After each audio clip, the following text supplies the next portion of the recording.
Hello everyone, welcome to the stream. Nice to see you all in chat. Sorry for being a bit late as always, but it's a Chris minute, and a Chris minute is approximating 1 minute, but it's usually longer than a minute. That's also why the counter never goes to zero. Just, yeah, time management always difficult. I'm also wondering why the exclamation mark Chris, maybe it's Chris minutes. There's a command for it that explains this, I think. But yeah, really nice to see so many people here. I was a bit worried that nobody comes here and has forgotten about me and my existence. But here we are again. Also saw some questions already in chat. Thank you for that. We come to that in a moment. Nice to see you here, Kirdan too, my trusted moderator. Pretty nice. I hope sound is good. You can hear me and you see a picture. That's basically all we need, I guess. And yeah, I haven't done this in quite some time. I'm very sorry for that. I want to apologize for that. But I was really, how to phrase it? I was lost, basically, playing a certain game you have probably heard of, Elden Ring. And it is, I forgot to put on my sound there, but whatever. It was a long journey. I really tried to see if there are maybe some Lord of the Rings or Tolkien related references in Elden Ring. It's a video game in case people wonder, and yeah, it took me just a really long time to complete. And I also did some stuff in the background, of course. Like initially my plan was to take like a week or two off because I really needed a little break from all the doing, from doing a lot of things. That was pretty much needed, but now I'm back and feel very rested and ready for more lore content. But if I just look at the recent stuff, like when all the announcement of the show came out, like I did so many live streams that were in some cases like over 4 hours, 5 hours long. That's quite taxing if you do this. I spent like a lot of hours trying to translate some of the Elvish stuff that was written in the trailer and the Kuzdul texts and so on. So that was a lot. I'm still working on the Elrond video. That's also very long. We did the 7 Rings of Power video. That was also very, very research intensive. Like if you look at most people talking about the 7 Rings of Power, they talk like 9 minutes or something about these few rings and this little information. This video is almost 40 minutes long, so you can see that a bit of research went into it. Same with the summary video for the show stuff. That's 1.5 hours long, even though it's just a summary video. Just producing a video that's 1.5 hours is really, really taxing. So I don't want to find too many excuses here, but just want to try to explain that. Yeah, there was a lot of content on my channel in February and so on. And that is, yeah, I don't know. And then Elden Ring came out, like from a video game developer that does one of my favorite video games of all time. And of course, I wanted to give that. Yeah, I just was really looking forward playing it, and for the most part, I really enjoyed it a lot. But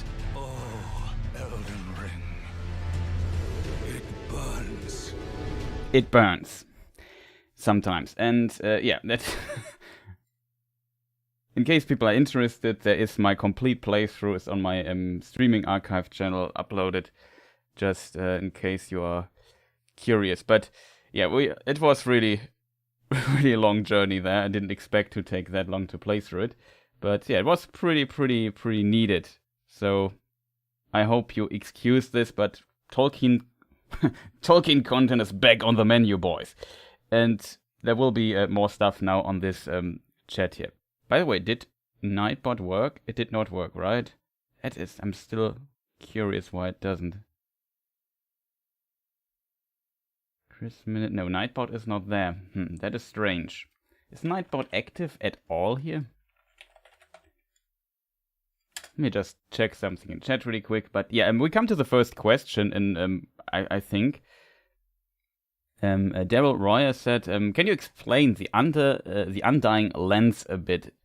I'm one of the dum-dums that thought that means when Frodo goes there, he won't die. Yeah, we can talk about this a bit.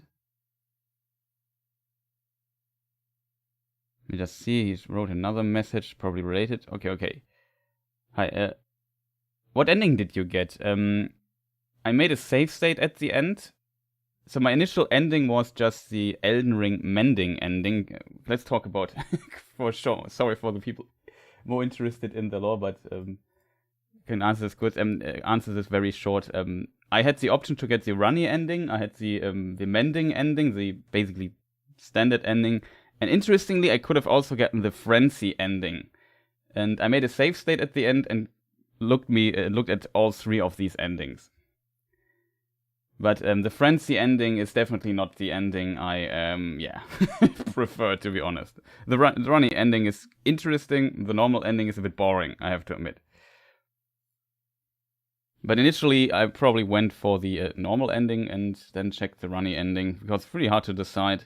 Just was curious what was going on there at all. So it's nice to see that somebody in chat also played Elden Ring and was just curious. Gareth here too. Nice. A lot of familiar names here in chat. So to your question, you also ended after the second age when Eru removed, after the downfall of Numenor, removes Valinor from the world and turns Arda into a globe. Isn't Valinor metaphysical now? And since Frodo is there, he now cannot die. An interesting question. My Govanen. Nice. That is an interesting question. So let's first of all, I had to choose like some background image for this, and I just went with Gimli because I'm definitely planning to do something about dwarves in the future again, and maybe something longer about dwarves. So I thought it's a good thing. The scene in particular is from Lord of the Rings, when I think they are sitting, when they were arriving in Rivendell, if I'm not mistaken. And always very awesome to see Gimli. I think he was perfectly cast, very likable character, even though in the book there are definitely some differences between book Gimli and film Gimli, but still the visual, just how he looks and so on, very, very awesome what Peter Jackson and his team did there.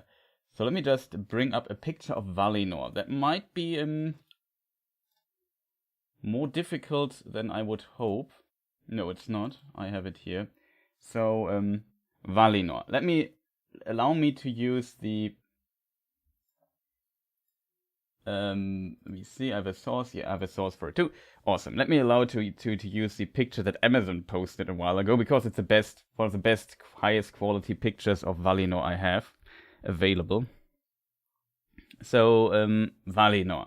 So for people wondering, let me see, Valinor, or Aman is the name of the continent, is the west continent, and Valinor is roundabout where the arrow is. That is basically the realm of the Valar. It is west of the of a mountain range.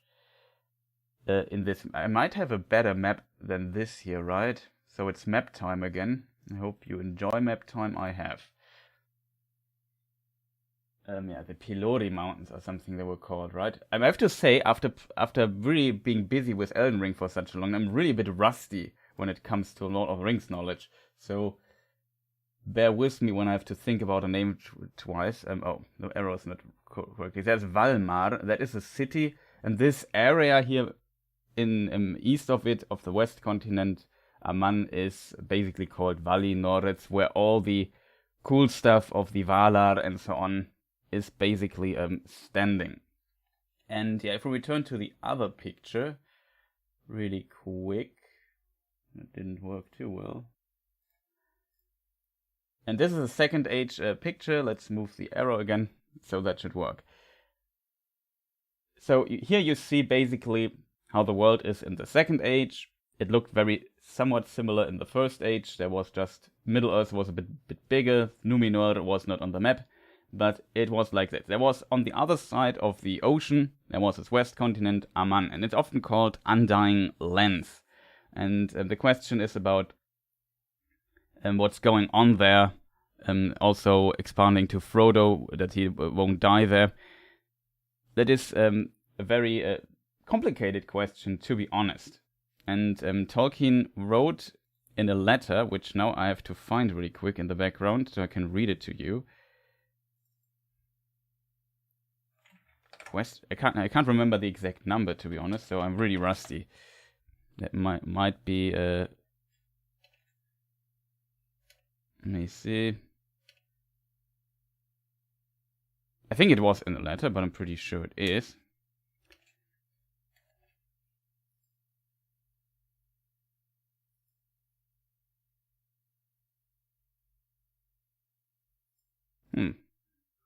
I hoped I would find this a bit faster than I do.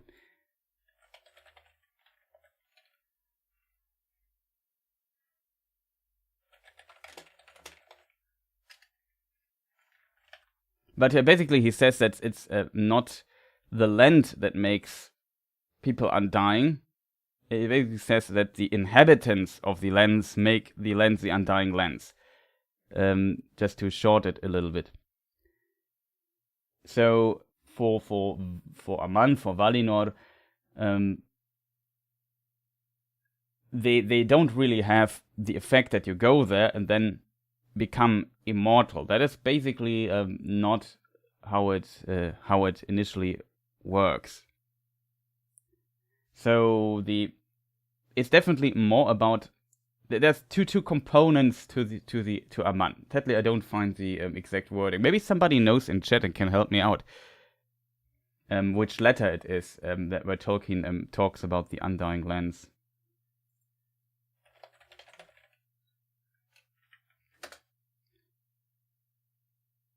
Wait, I need to find this. Forgot how he phrased the word. How he phrased it.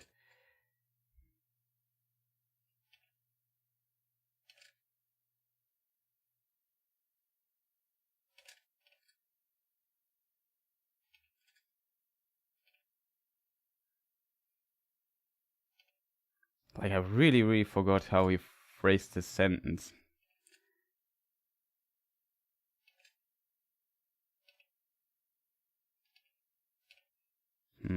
He didn't use inhabitants.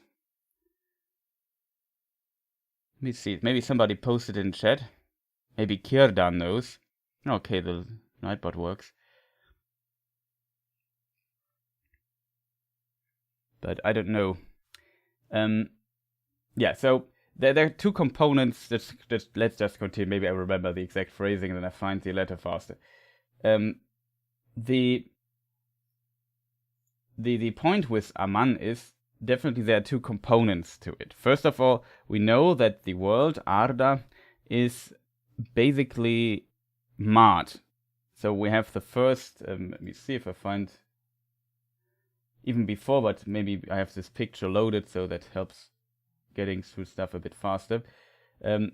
We have the War of Wrath in the First Age, and of course led by Morgoth. Well, I guess the host of Aman came back to Middle-earth and started war against Morgoth, because after Earendil returned there and asked for help, the time was ready for them to intervene in this, and then this great war at the end started. And however, Morgoth was initially the most powerful of the Valar, Melkor as he was called back in the day.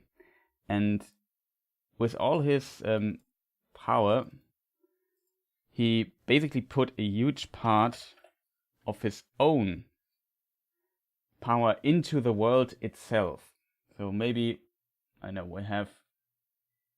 do I have a good thing? No, but we take Kimberly's artwork for it. Okay, now I'm insanely confused. Oh. Now I know what I did wrong. Yeah, I just noticed my production skills are definitely not where they once were. So everything takes a moment longer for me to do. It's not Jenny Dolphin, it's Kimberly80. She has my standard Morgoth or Melkor picture. Where do we have him? just so people know what's going on. Production always difficult. So this is Kimberly A.T.'s portrait of Melkor, one of her. She portrayed him multiple times. And this guy was one of the most powerful of the Valar, and he put his power into the world, into Arda itself, at some point. Of course, at this point it looked different. He destroyed the two lamps, another big topic, and he damaged the world. He marred the world. And after that, in at least the landmass of Arda, there was always his power. And his power, or his idea, the idea behind Melkor himself, is that he was a dissonance of the world. When there's the music of the Ainur, where the spirit beings, the Valar and the Maiar and so on, together with God, Eru, basically created music, and God manifested this music, and as a result, the universe and especially Arda was created. And then, when it was created, some of these spirits went to this new created world, to Arda, and as under the condition that they are now bound to this world. So as long as this world exists, they exist too, and these powers are bound to it, but also their task is to shape it according to the music. And since our friend or unfriend or enemy Melkor marred was a dissonance in the song, his purpose was kind of, in a way, to change the world, not to the better, but to the worse, bring dissonance into it. And Melkor was a character that was very nihilistic. He wanted to create his own creation after his own imagination. He does not want to just form the creation of Eru, of the other Valar. The other Valar basically were in harmony with Eru and formed according to the music and how they're understanding the world, and brought everything, mostly at least, into order. And Melkor was nihilistic. He had not the power to create life as Eru had, and I guess there's some stories where he searched the flame imperishable, or the secret fire. Gandalf talks about it in this famous scene in Khazad Dûm on the bridge, and that he's a servant of the secret fire. That the secret fire is the ability of God to create life, basically, and as a result, Melkor could not get this ability, does not have this ability, has not the power to have this creation on this scale by his own, even though he was probably more powerful than all the other Valar, at least at some point. And as a result, he became very nihilistic and just wanted to undo Eru's creation of the world. And one step, at least in his mind, was to spend a lot of his power to put it into the world, to mar the world, to damage the world in a very meaningful way. So the world now becomes marred. And if we look at the firstborn, the elves, they are immortal, also bound to the world itself. So there's like a similarity, which is different for humans with the gift of man. So that they die at some point and leave the world and go somewhere. Only Eru basically knows what is exactly the fate of men after they die. And it's a very interesting detail. We find this Morgoth ring in the dialogue between Andres and Finrod. And as a result, in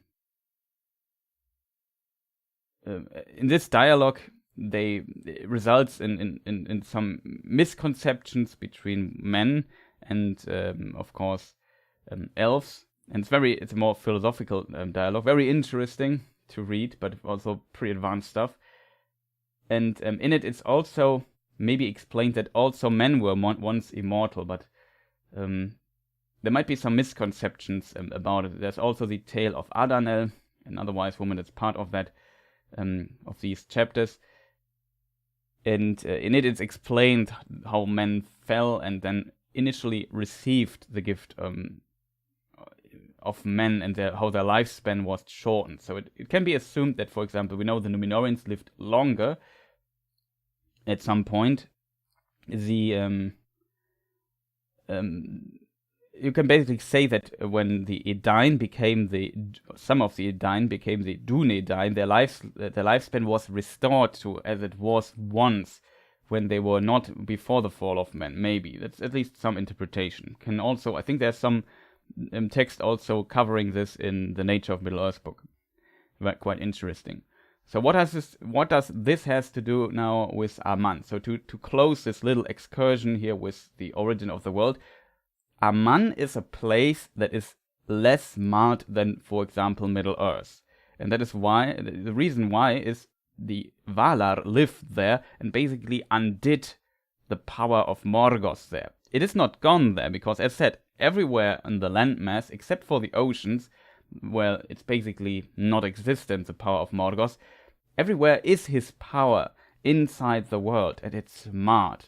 And this, as said, his intention is to destroy the world, to destroy all the creations. It would even have destroyed his own creations at the end. We can read in Morgoth's Ring, and because it was all his creations are still based on the original designs of Eru and the Valar, and he does not want those.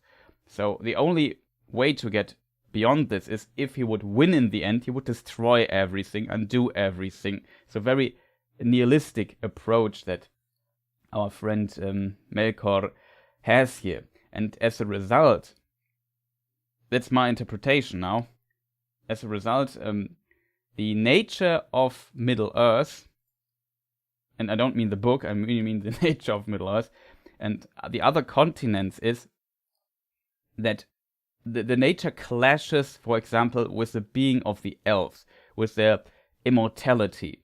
That is why the elves have to leave Middle-earth at some point and go to the place in the world that is least marred, and that is Aman. Because there the powers of the Valar healed this landmass from and reduced the power of Melkor there, even though it's still present there. And if they don't go there, basically the world clashes with the initial being of the elves, and then their spirit will consume their body and they become spirits. And that is, but they are then not complete as spirits, so they become basically phantoms or basically elf race or something like that. And they fade into they basically fade into the unseen, so the unseen aspect of the world. There's a seen, the physical world, and the unseen aspect. For example, when Frodo puts on the ring, he is transported or transferred, or only, in majority exists then only while wearing the ring in the unseen aspect of the world. And this detail is, I think, the main difference of Aman to the rest of the world. There's some interesting notes. I assume Tolkien had also multiple ideas over time that changed over time too, because we can, for example, read that there's some hints. Like I said, I'm a bit rusty after playing Elden Ring for so long and not reading Lord of the Rings stuff every day as I did before. So that's why I call the stream a bit of a warming up for me. There's a mention that, for example, the grass, I think, does not wither in Aman, and so on. So you could interpret this that maybe also, if a human goes there, he does not wither. Maybe he also becomes immortal, but that is not really the case. I think it's simply the nature of this place is simply different compared to Middle-earth. It is a place where things stand still, if you want. The world does not really change in Aman. It stays at it as it is. Well, Middle-earth is a place of change, and that is why the elves can't live there indefinitely, because they also maybe start to change there slowly over time and fade into the unseen. So, but men as beings are created into this world of change, if that makes sense. They are not bound to Ada, which is different, for example, for the elves. They have a different fate due to the gift of men. And this gift is so powerful that it can't be undone by the not changing nature of Aman. I would even argue that it might be a very difficult place to live for men, to live in Aman, because they are beings of change. They are beings that are compatible with the mad nature of the world, and then at some point go outside of this world. They don't fade to become ghosts of race in the world and be there forever. That is against their nature. That is why the Nazgul have such a terrible fate in a way, because it goes completely against their nature, what they are as originally human beings, or as men. And that is, however, different for the elves. The elves need this. Humans do not. And so it's interesting that Frodo goes there at some point. But Frodo also was changed a bit because he was a ring bearer. And the ring bearer, as we see, for example, even with the Nazgul, their life just continues when they wear the ring. We see it also with Gollum, maybe even better example. He lived, or Bilbo, they lived for a very, very long time on the world without changing too much. And this was going against their nature. And if they wear these too long, it has also severe consequences for their initial being. So that is maybe a reason why Frodo is allowed to go there, why it's only way for him to go there, because he also potentially, the power of the ring is maybe still at least interacting with him in a way that he also ages maybe a lot slower. And so maybe as a result, he needs to also go to a place where things change, and there's also the Valar of Estelle, the Valar of healing, and she can probably help him out here with his wound, with his pain, with his torment. And I think this is the big part why Frodo actually goes there. But the idea behind this is not necessarily that he lives there forever or becomes an elf or like an elf in a way.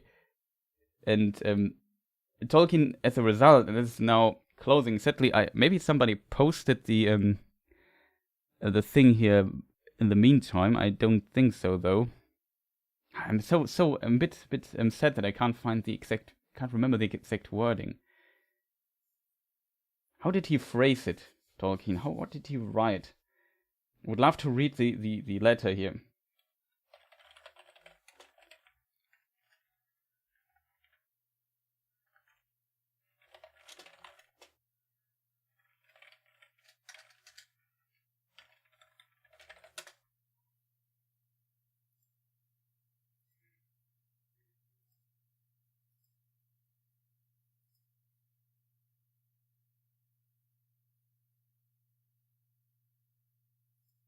I really would like to find it.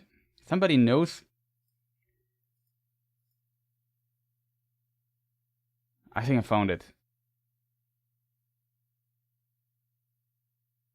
Okay, maybe I can read it. It's in letter 325. At least I found something that is distantly related to that. The angelic immortals incarnate only at their own will, the Valar, or regents under God, and others of the same order but less power and majesty, such as Olorin, that is Gandalf, needed no transport unless they for a time remained incarnate, and they could, if allowed or commanded, return. As for Frodo or other mortals, they could only dwell in Aman for a limited time, whether brief or long. The Valar had neither the power nor the right to confer immortality upon them. Their sojourn was a purgatory, but one of peace and healing, and they would eventually pass away, die at their own desire and of free will, to destinations of which the elves knew nothing. So that's basically what I just tried to explain. It's not the exact quote that I hope for, to be honest. But yeah, it goes into the direction. Maybe it's in Tolkien Gateway. Maybe that helps me. Come on, Tolkien Gateway. You often has quotes.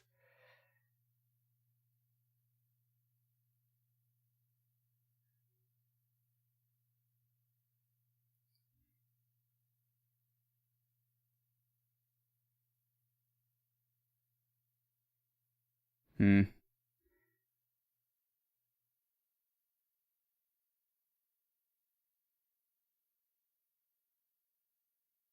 simply don't find the quote. I'm so sorry. I'm really sorry, I can't find the quote. I can't remember the exact phrasing anymore. That's unfortunate.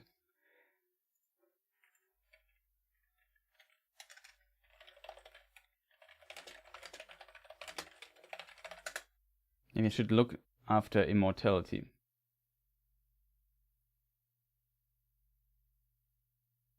Maybe I find it somewhere. If somebody has the quotes,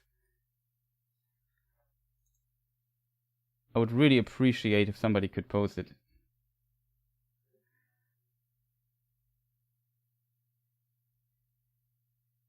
I simply can't find it. But yeah, basically, I read the 325 in case you want to read it yourself. That is definitely a pretty good address. There's another one, 246, I think, where you find also some similar information. And kind of drives me crazy, I have to say. Where's my chat?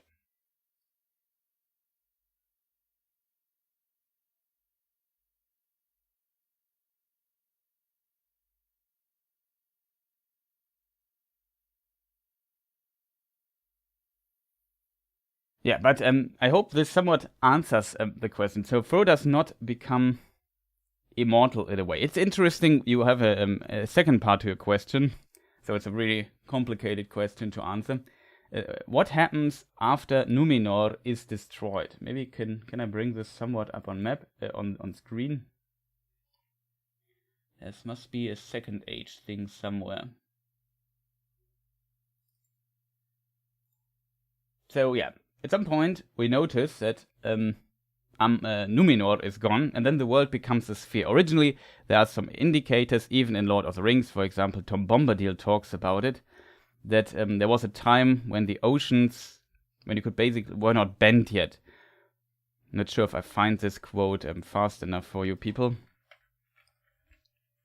I know it's written in, I think, the last chapter about Tom Bombadil, before he brings him to Bree, the direction of Bree, I think.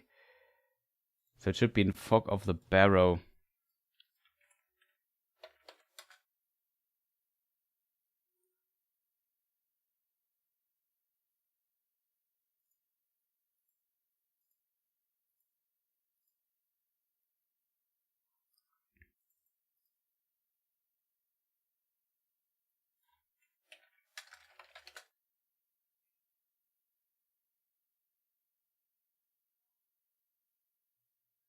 Really hard to find today, quotes.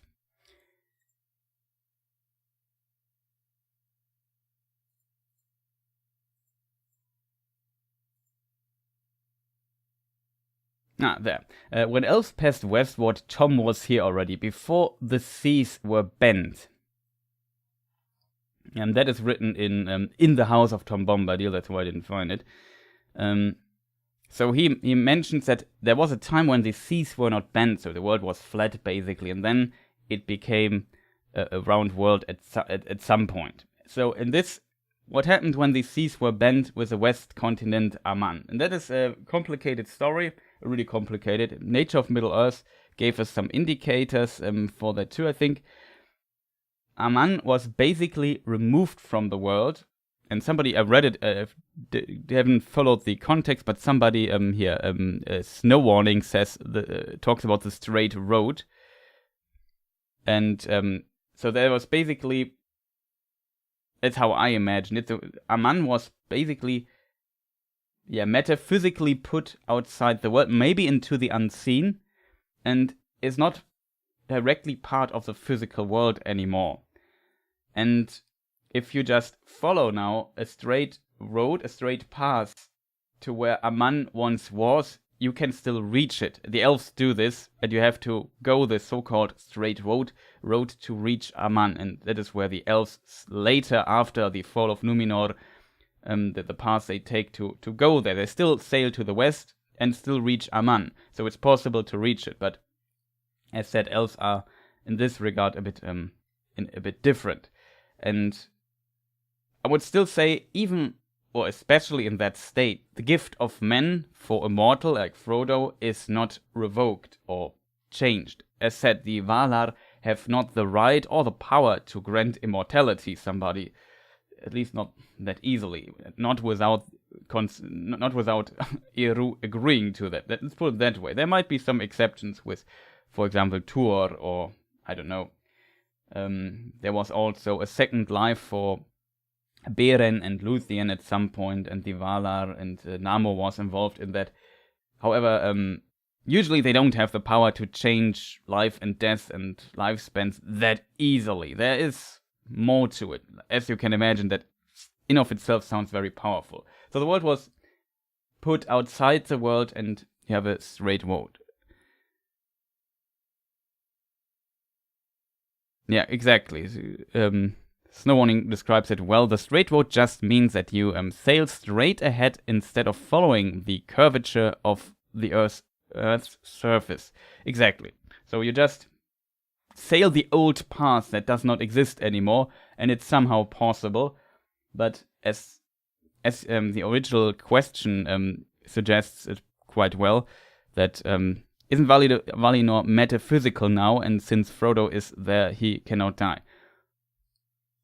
So it is, but Frodo can still die, because the gift of man is a gift from God himself that can't be simply revoked. He might die, though there might be changes, and he might be able to live longer there, as I just read in the quote, and it might be that at some point he dies of his own free will, but it is the nature of men to die at some point. And not doing so would be trying to revoke the gift of men. That it can't be easily done. I find it interesting, the idea that Tolkien in this letter expresses. Maybe let me... I said 325, right? He says, Frodo or other mortals, they could not dwell in Aman. They could only dwell in Aman for a limited time, whether brief or long. The Valar had neither the power nor the right to confer immortality upon them. And this is interesting. Their sojourn was a purgatory, but one of peace and healing, and they would eventually pass away. And now he mentions die at their own desire and of free will, to destinations which the elves knew nothing, because elves can't reach those. They have a different fate in the world. They're bound to Arda, and men are not. So here it's implied that maybe they don't die to a natural death, but it's basically the ideal scenario that at some point they just fall asleep and feel that my time is over, and then pass, and their life ends there as a result. So die at their own desire of free will. That's an interesting point here.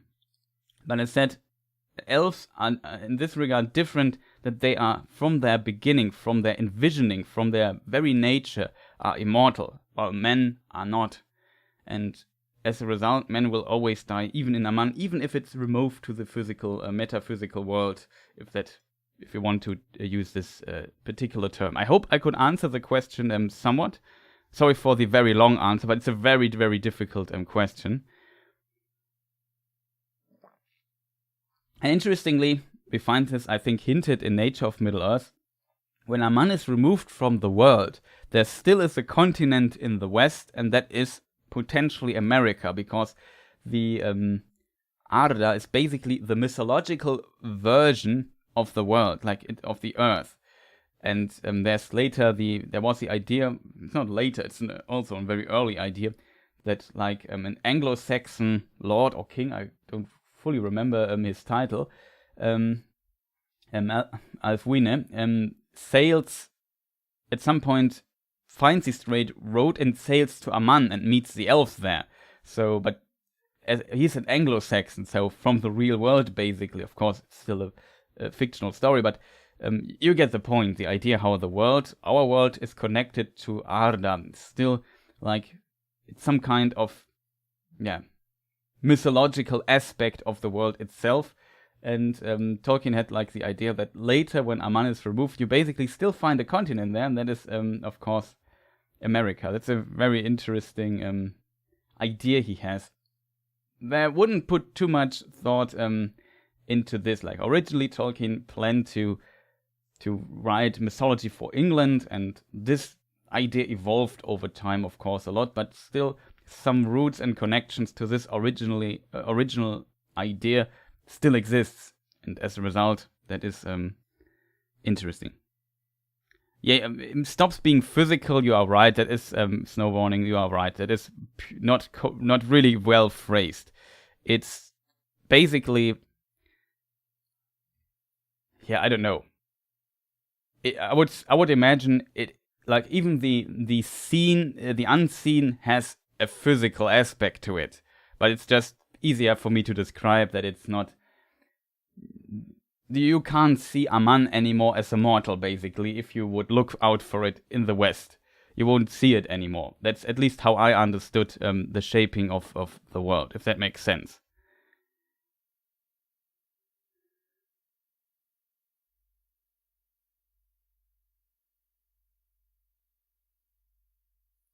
I hope this somewhat clarifies or helps out with the question for Daryl Royer. So it really took quite some time to explain. So yeah, there's that. I'm not even sure if he's still there, but it was a good initial question to get warmed up again. So there are a ton of other questions. I would ask people to have posted a question in the past, so I can stay a bit more at the present time of the chat for the moment being to post the question again. So we'll just see if I find something.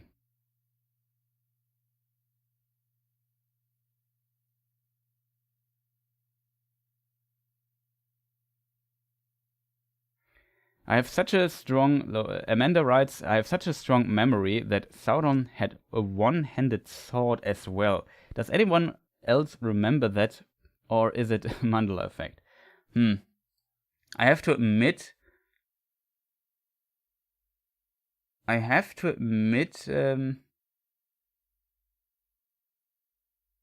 I don't remember a sword for Sauron. Does somebody have like information on that?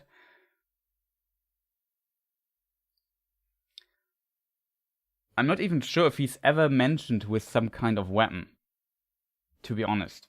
The only, there was one scenario where he fights Gil-galad and Elendil, and we can read that his black hand burned Gil-galad in the Council of Elrond text. We can find it really quick. It's easier to find because it's written in italic letters. Just have to find the chapter really quick.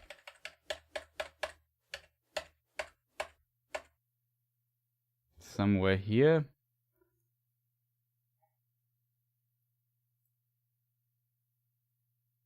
The ring misses maybe the heat of Sauron's hand, which was black and yet burned like fire, and so Gil-galad was destroyed. So he's not killed by his sword or anything, because I imagine, or I think the imagination of friend Sauron. Let's see if we have a cool picture of him. I definitely have a picture of him, also by Kimberly80, just to show it again. Love it. Shout out to Kimberly80. Yeah, it's more like a sorcerer who also is very smart and deceiving and crafts things and artifacts and smisses plans to undo his enemies.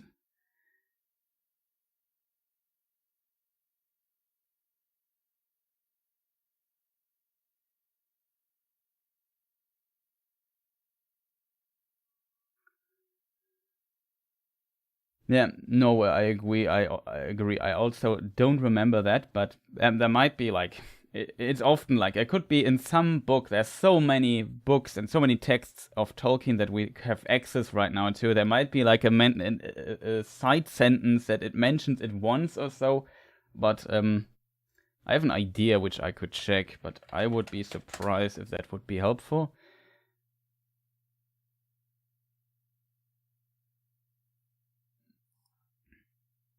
No mention here under weapons. So Nope, I don't recall. Maybe there is, but if so, I'm not currently aware of it. If that makes any sense.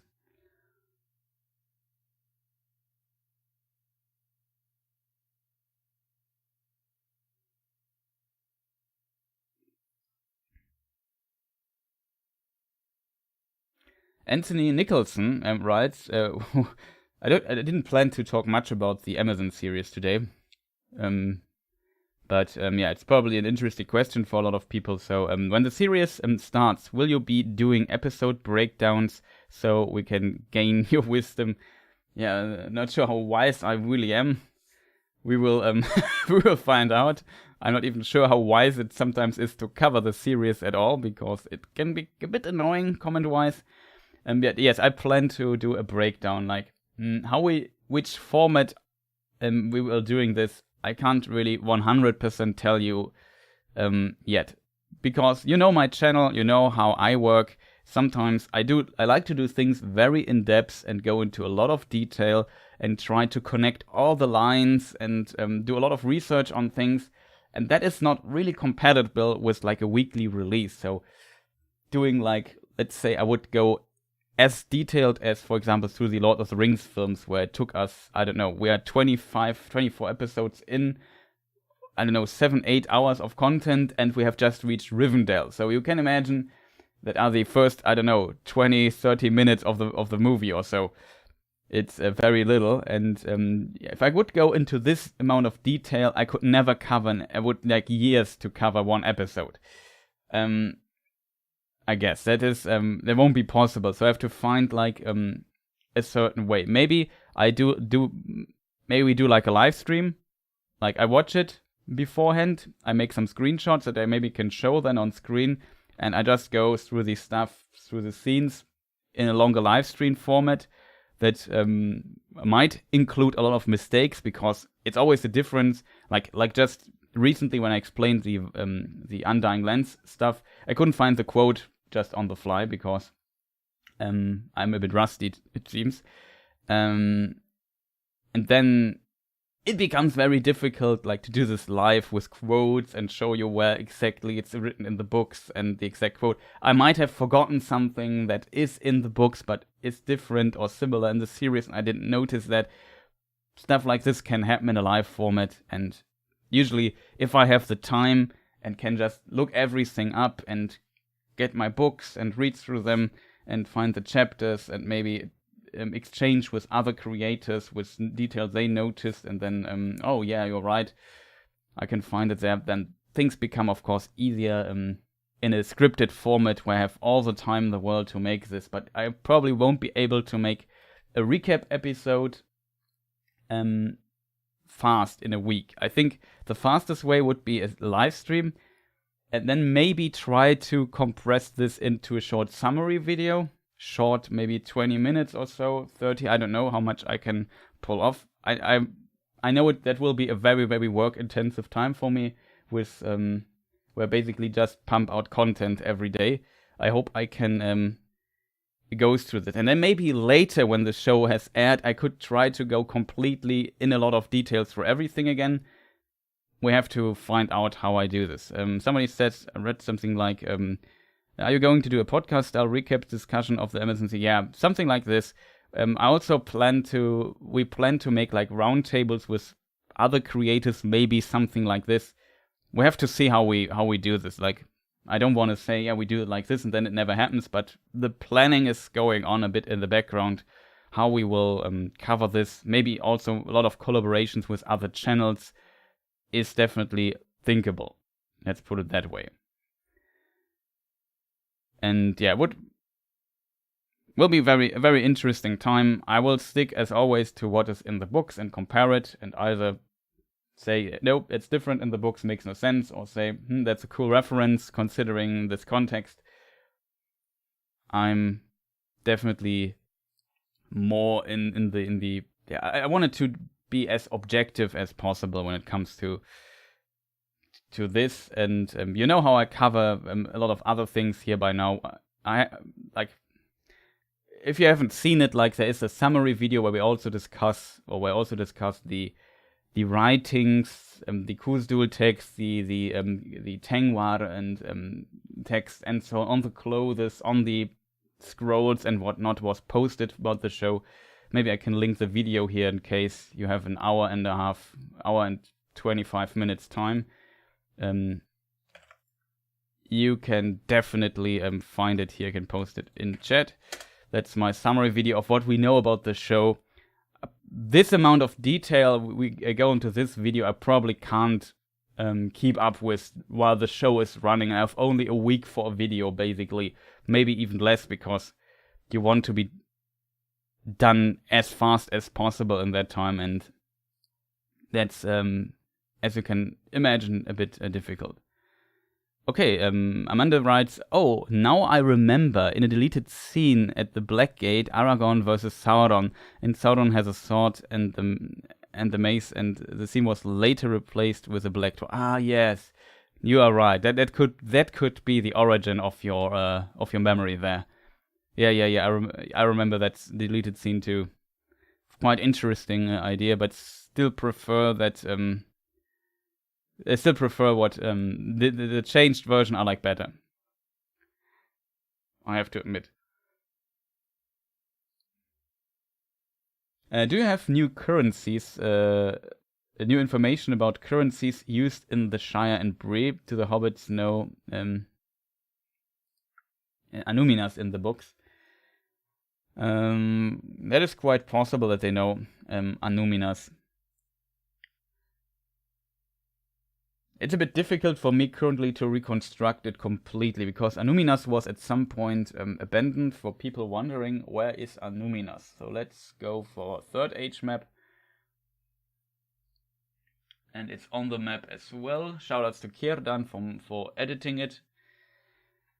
This is Eriador, where the arrow is. There's a lake, Nenuyal, and there's Anuminas close to this lake. And Rivendell is, for example, I always have to look out for it to find it. Here's Rivendell, just for comparison's sake. Anuminas, Bree and the Shire Bree is, for example, here. So just for people can orient. And this whole area is called Eriador, and Anuminas is the old capital of Arnor. So the kingdom of the Dunedain in exile in let's say the northwest part of Middle-earth, the sister, brother, father, however you want to call it, kingdom of Gondor, and this was once the capital. However, the Arnor was split into 3 kingdoms: Arthedain, we can read this here, Cardolan, and hard to say, Hrudauer, that is this here. And these 3, Hrudauer allied with Angmar, that is here in the north. There is Carndum, and that is the basically fortress of the Witch King then at this time, basically the main place of Angmar. And yeah, Arnor was split into these 3 kingdoms, and at some point, I can't remember exactly when this happens, Anuminas seems to be abandoned. Then we have another place here called Fornost, and this becomes the new capital of Arthedain, of one of these. Arthedain was what was left, the last leftover split up kingdom of originally Arnor, and as a result, that changes. The question is, and I can't remember that timely, when this exactly happens. It must happen, of course, in the Third Age, the split up. And Fornost was then. That's a time when basically the hobbits of the Shire get the land of the Shire. And there's a basically contract that they have to maintain, for example, the passes and bridges in this region, in the Shire. As a result, they can have this land. I'm not 100% sure when this exactly happens. It should happen fairly late, if I remember correctly. So I assume it might be Fornost that they know, and not Anuminas. But they were basically still under the king of that region, and he either lived in this place or in the other. But I would say that, I just moved the map, that the hobbits of the Shire who knew the history could have definitely known about Annúminas. That is definitely a possibility. Not all of them, of course, but like Bilbo, for example, for sure know about Annúminas. So, they could have known this. What is going on with the currencies? I have no new information. Like, that's a very, very specific and detailed topic. We only know from the books, and I think there's not these currencies are rarely mentioned. Let me see.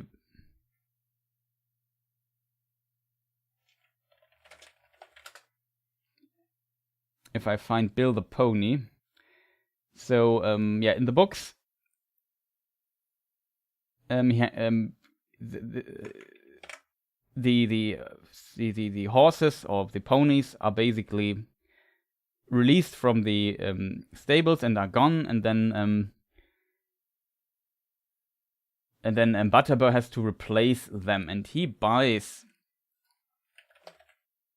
Yeah, that is. He buys those from Bill Fernie for 12 silver pennies. And it's more 3 times the worth. So we know there is a currency silver pennies in the Third Age in Bree. And that is the only information we have. So it's 3 times. So 4 silver pennies was the pony worth. So it seems quite a lot, to be honest. Greetings from Portugal. Nice. Greetings from Germany to Portugal. Nice to see you, TFC. Yeah, 4 silver pennies, as No Warning says, according to Lord of the Rings. Exactly. I think that is one of the main sources. I'm not sure if there's more.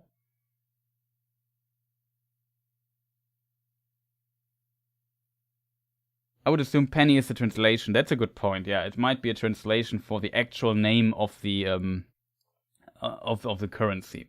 Probably right.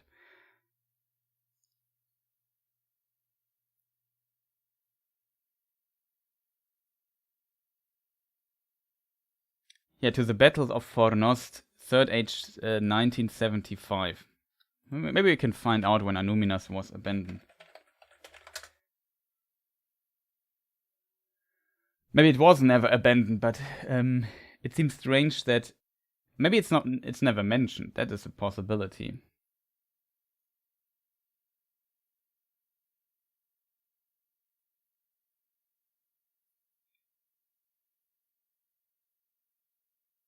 Okay, according to Tolkien Gateway, due to the losses in the war against Sauron and the disaster of the Gladden Fields, the number of Dúnedain of Arnor began to dwindle, until eventually Annúminas was deserted and Fornost Erain became the capital. As a note. Okay, it's from the Complete Guide to Middle-earth by Robert Foster. It's a suggestion by the author. Somewhere between Third Age 750 and 861.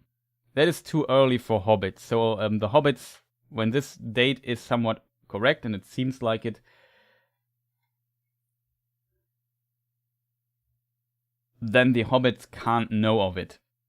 Or have never lived.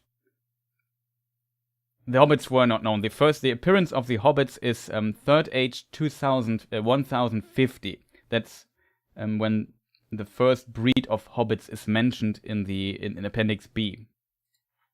I can read it to you. It's on page, let me see, that's the Second Age, Third Age 1050. It's on page 1085 for me. Third Age 1050.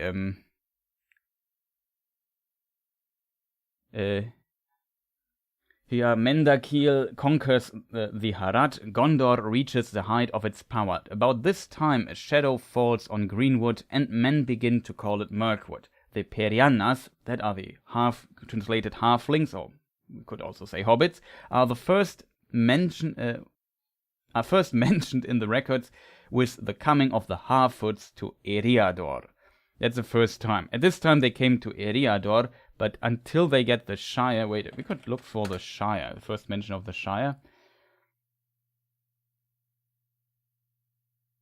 Maybe it's not mentioned here.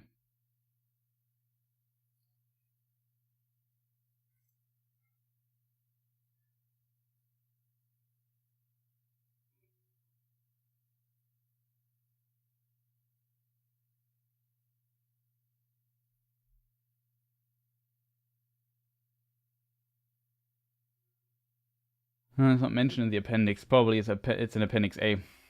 Hard to find then on quick. Maybe it was also mentioned there. Or is it 75? Arvedui for a fifth. Anuminas fleet. Witch King defeated Fanost. And from the north. I don't know.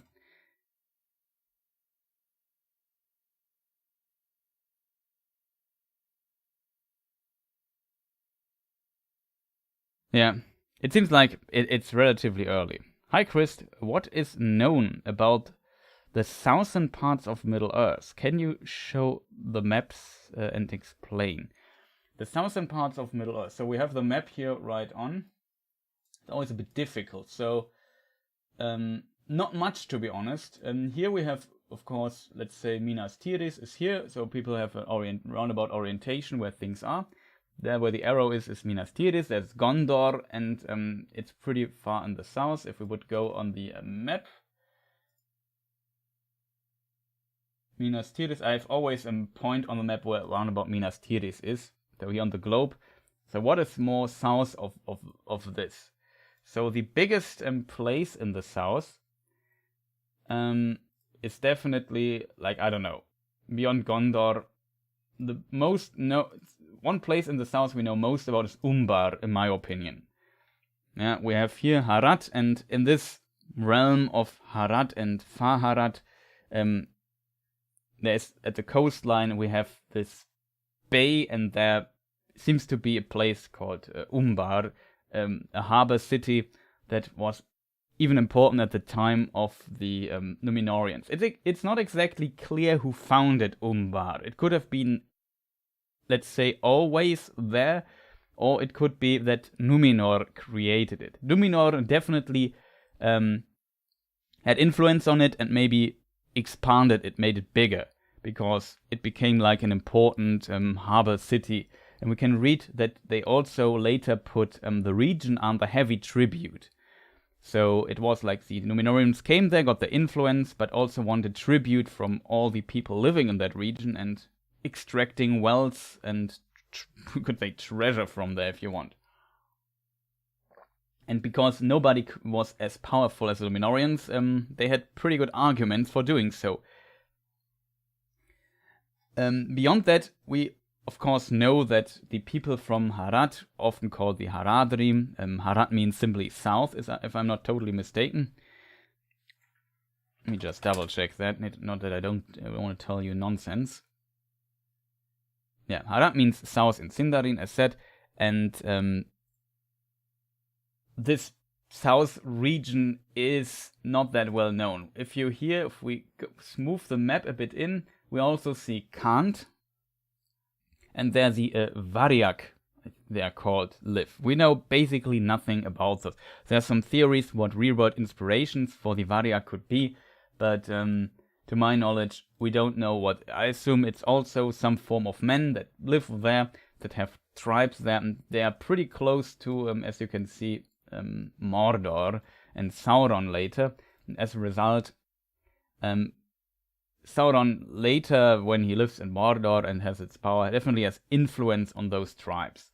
That is another place. The Haradrim, we know that they have these gigantic elephants, the Olifants, and Olifanten in German, in the German translation.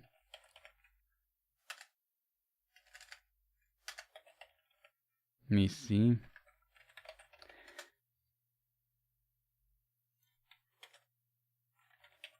I find it here really quick. Of course I don't find it. And yeah, do we know more about them? We know, I think, in the Third Age, if I'm not mistaken, that there were two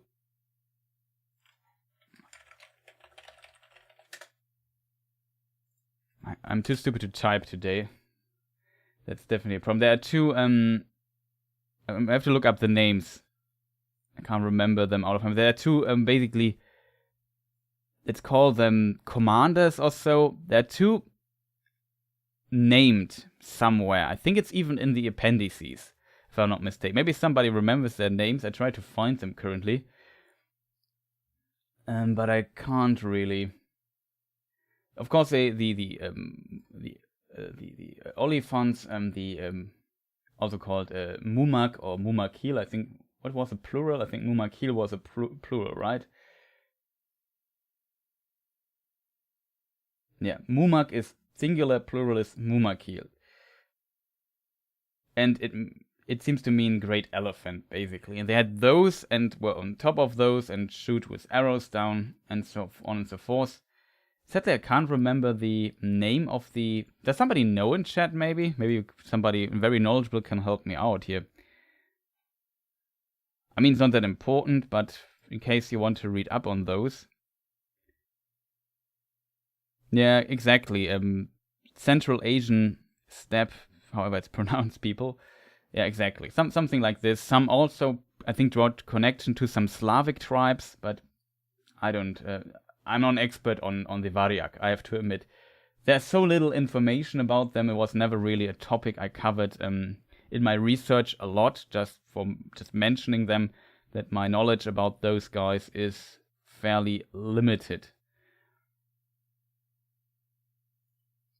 Just curious what the name of the commander was, or these leaders. There was a leader, and then there's an... Oh.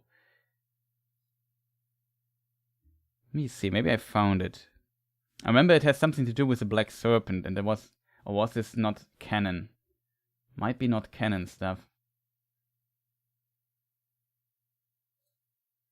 No, it was in the other, right? I can't remember.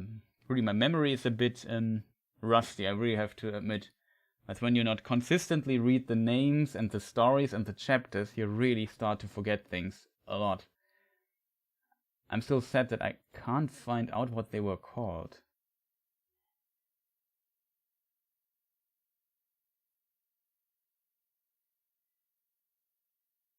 And yeah, that is definitely a detail. Some suggested that maybe the... also, Tsuchan1, thank you for your support. Much appreciated.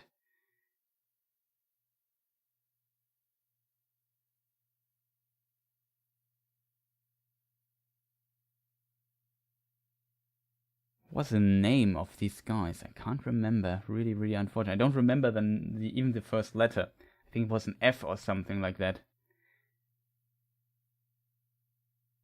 The Black Serpent leader. Okay, Depeche, I know you're also quite knowledgeable. Do you remember? There was also a mention, maybe in the appendices somewhere, where there was like a leader of the Haradrim was mentioned there. Like, there are not many of those mentioned, but there was at least one or two that are mentioned by name. But I can't remember the name, like not at all.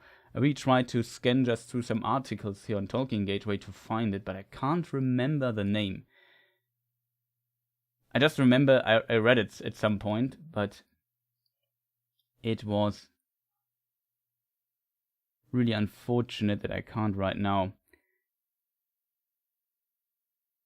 Maybe it was not Haradrim, it were Easterlings, but I'm pretty sure it were like two Haradrim lords or kings or something like that. I really can't remember the name.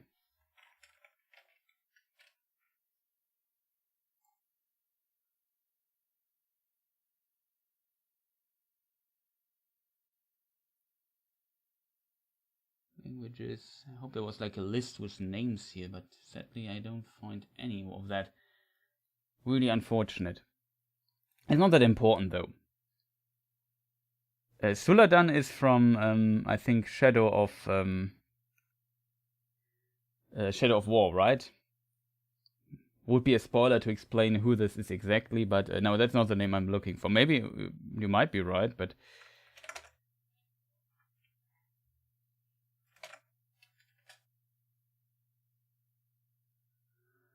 Yeah, that was a name for the Black Serpent.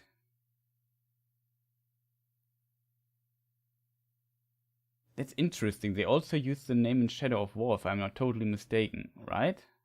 But they used it for somebody completely different, which was kind of strange. But I really can't remember the name. It's unfortunate. However, it's not that important. Some suggest that, for example, just continue the Blue Wizards also were there active, because in one letter about the Blue Wizards, I should do this differently, like this.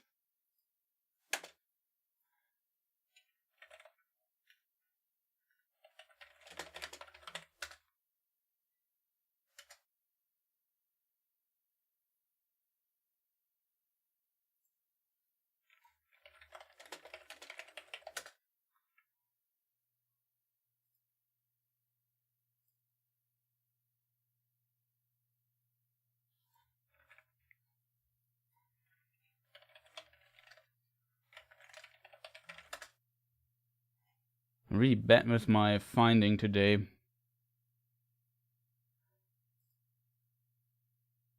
Okay, I think I found it. Yeah, in letter, let me see, 211 it was, of course. There's a question about, for example, the remaining 2 Istari. And that is the only source where it's even mentioned that they were active in the south. So maybe I can read the question first so we know the context. Question 2. Question 3. What were the colors of the 2 wizards mentioned but not named in the book? The book in this case is Lord of the Rings. There is the mention of 5 rods of the wizards. And we know Saruman, Gandalf, and Radagast as wizards. And then 2 more are left, and she asked, what are their colors? I think it's a she, right? Yeah. Rona, hope I pronounced her name correctly, Bear asks that.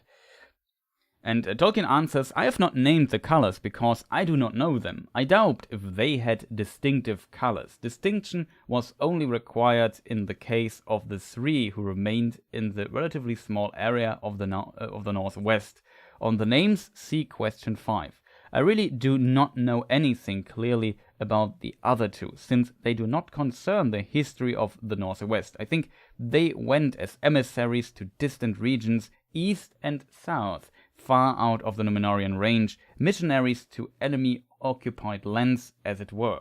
What success they had, I do not know, but I fear they failed as Saruman did, though doubtless in different ways, and I suspect they were founders or beginners of secret cults and magic traditions that outlasted the fall of Sauron. So there's a very interesting idea here of Tolkien that he has, and interestingly, this text is from 1958.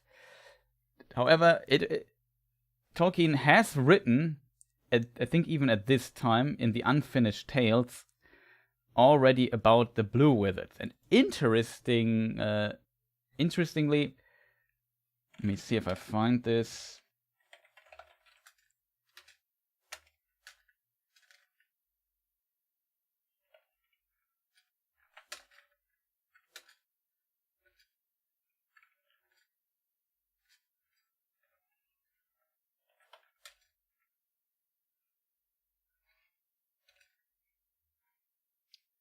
No, of course I don't, because I'm really rusty here in finding things.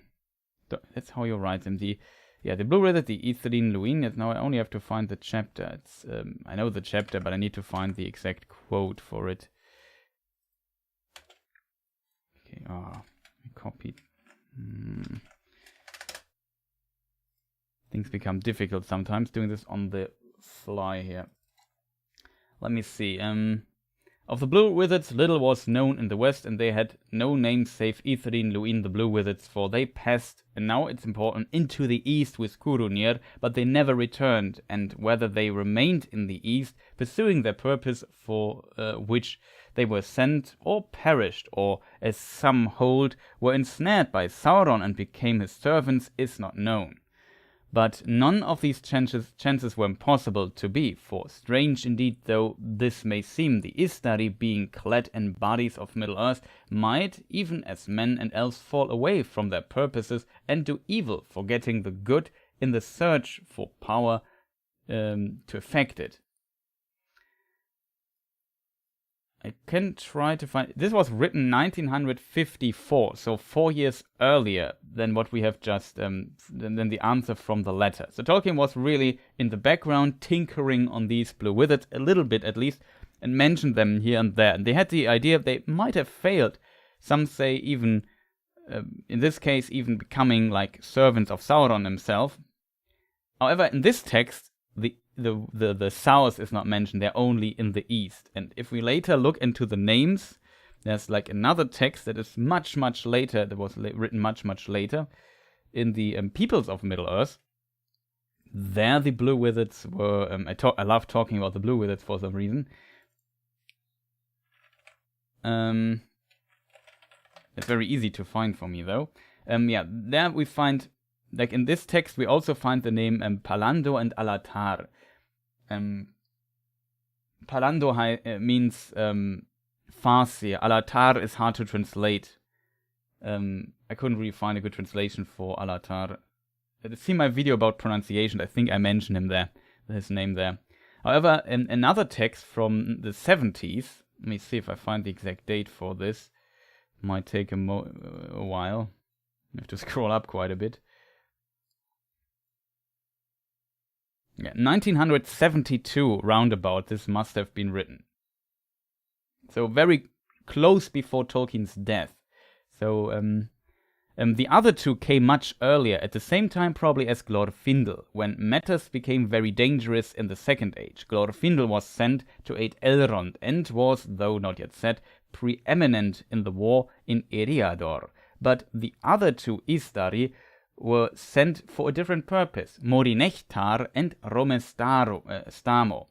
Darkness Slayer, that is Morinechtar, and East Helper, that is Romestamo. So here, even in the name, it's somewhat cemented that they were active in the East.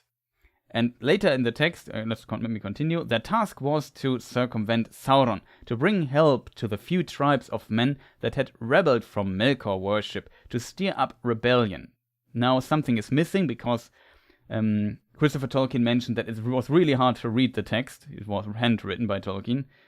To stir up rebellion. And after his first fall, to search out his hiding, in which they failed. So when Sauron was when the ring of Sauron's hand was cut off by Isildur, they searched for his spirit, tried to find him in his hiding, but they failed in this.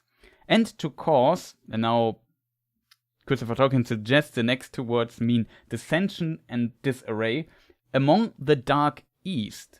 Something is missing. They must have had very great influence on the history of the Second Age and Third Age in weakening and disarraying the forces of the East, who would both in the Second Age and Third Age otherwise have outnumbered the West. So here they are successful. They at least managed to weak and disarray the forces of the East so much that they would not be able to outnumber the forces of the West for Sauron. So those at least were still in it. So we see Tolkien definitely changed his mind on this, but we also notice that in this text and from 1972 and the text from 1954, in both texts there is no mention of the South. However, some suspect, because it's written in the letter, that they might have also been active in the South. I don't believe that, though, to be honest, because even though some text passage or some 3 dots here and there, those texts might be missing, I would assume that Christopher Tolkien would be able to piece together the Dark East and South or something like this. It would have been written here in case he could have read it, or it was that plausible, if that makes sense. And I think it's simply not written there, and that their focus was always on the East, not as much on the South. So as a result, it's even hard to say how big the influence of Sauron was with Harad. He definitely had influence in the South. The question is how he got influence in the South. So if we now return here to our map, we see that Umbar is there, and we know that the Kingsmen, so when Numenor, the island there in the middle, let me see if I have to change the map again, of course. Where is it? Correct map, please. I just have too many things here open sometimes to see. There it is. Numenor, this island here in the middle. At some point, there were two factions on that, you could say. The Kingsmen, that were basically against the elves and the Valar and wanted immortality. And we had the faithful, who were still in harmony with Eru, the Valar, and so on, and were against the king, tried to rebel, tried to do their own thing, would want to that Numenor returns to the faithful path. But they did not. However, after the destruction of Numenor, some of those survived because they were not on Numenor when Numenor got destroyed. And those Kingsmen then still were potentially under the influence of Sauron himself and were known as the Black Numenorians. It's hard to say how big the influence of Sauron was, but there was definitely some influence over those, because the last king of Numenor, which also led to the destruction of Numenor itself by sailing to Aman, men are banned from entering Aman. Sauron basically became the great or the big priest in Numenor, and they started worshipping Morgoth again. And as a result, it is possible that maybe the Black Numenorians were still under the influence of Sauron, who lived, for example, in Umbar. And the Black Numenorians in Umbar had a lot of influence about them, and maybe spread their influence into the region here in the far south. That's at least how I could imagine it happened. It's just my opinion, though. And they spread potentially their influence into this region, and maybe had some influence about some of the Haradrim too. But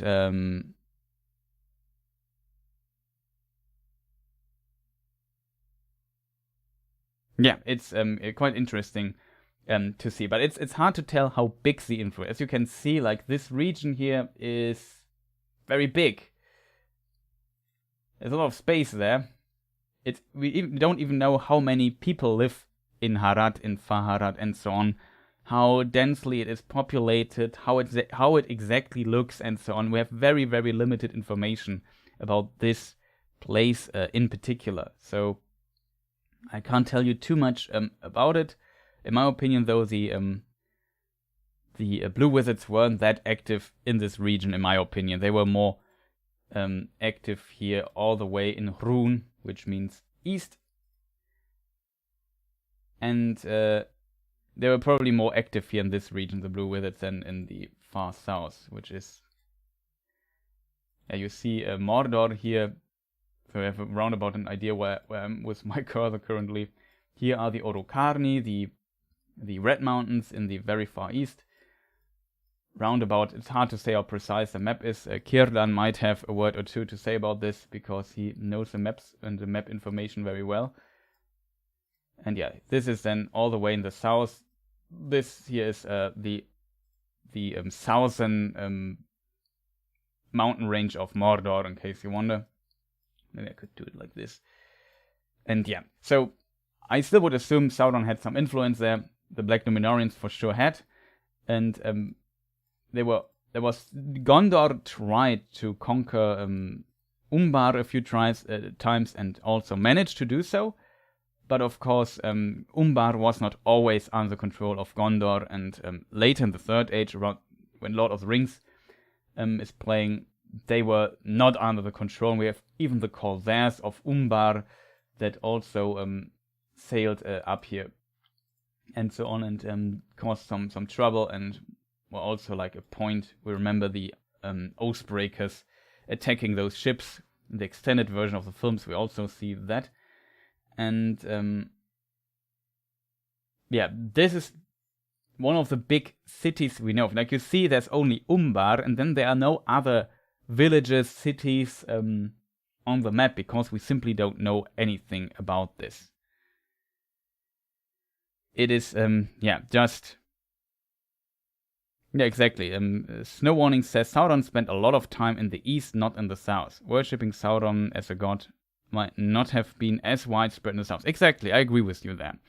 The possibility, I can imagine that he had some influence to some extent, but it was probably not as big as over the east, where he was doing a lot of stuff.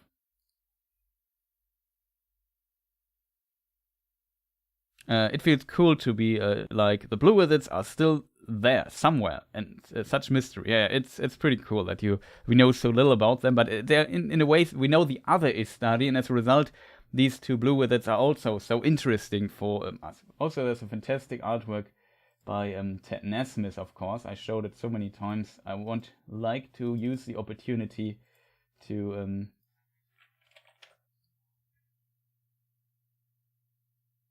show his artwork again. Let me see. The Blue Wizards. There it is. Ted Nasmith, shoutouts to him. Gave me permission to use his works. Really like this picture a lot. It's pretty cool. And yeah, it is a mystery. Wandering somewhere in unknown lands with unknown mountains and rivers we don't know. There somewhere wander the Blue Wizards doing their stuff in one way or another. Maybe they were successful, maybe not. Pretty cool.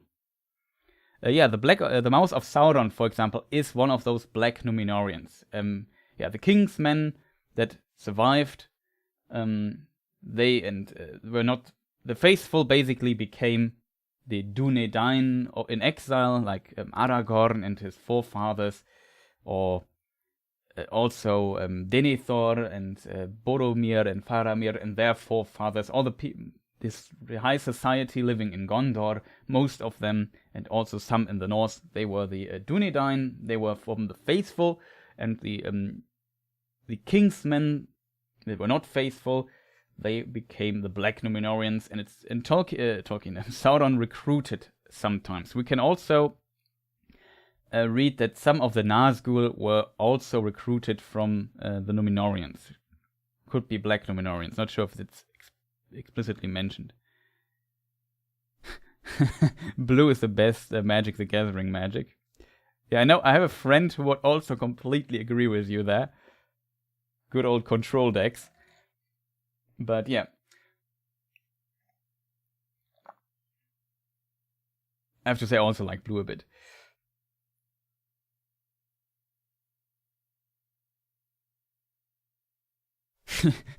Spielkalb von Sparta. Do the Blue Wizards have wings like Balrogs? Not always, only Wednesdays, I think. But no, yes, probably not. But yeah, I like where we're going there. I'm still sad that I can't remember the name or the names. I think there were two. Like I love blue black though. Yeah, we can see that.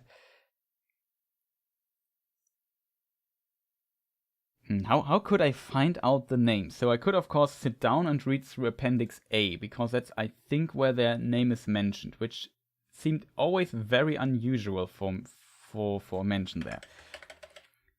Like, it drives me a bit, you know this when you just want to remember something you can't, and it drives you crazy because you just constantly have to think about what was it.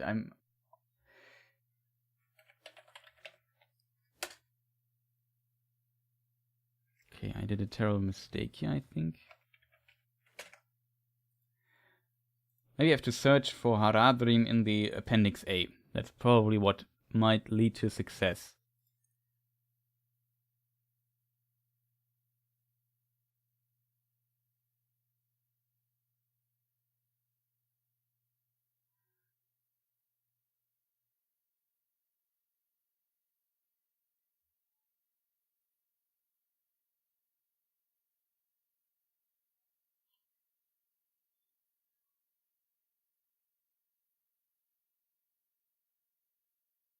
But it's probably not that interesting if I just silently read just scan through this text really quick.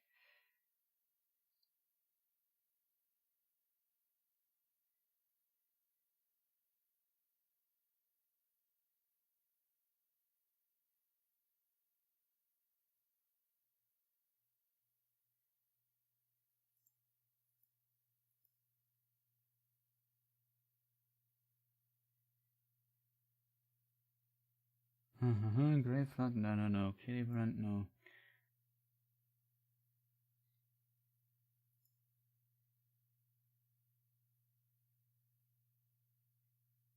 It drives me crazy that I can't come up with the name of these two of these two lords. Or not sure if it was one. I think it was even two.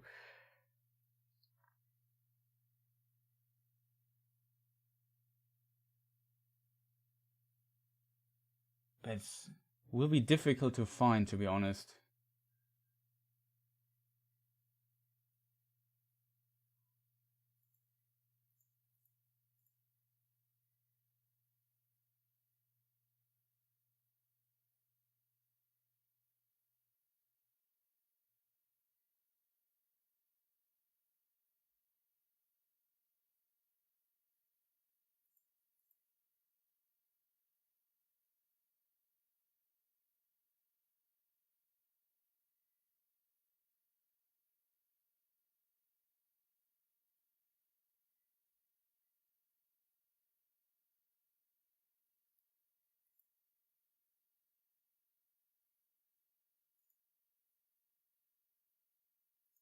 Really, I can't remember the name.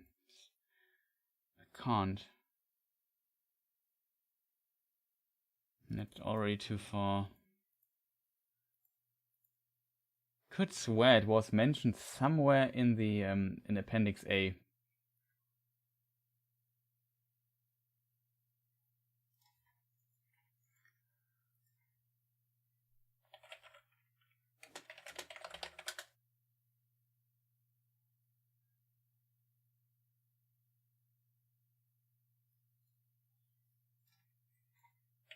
Was it a king or something? A commander?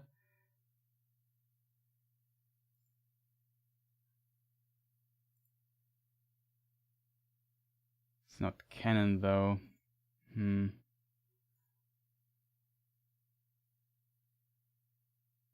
Really sad to not remember the name. Drives me really insane. But whatever. I really can't find it. Let me see. Maybe somebody wrote it in chat already.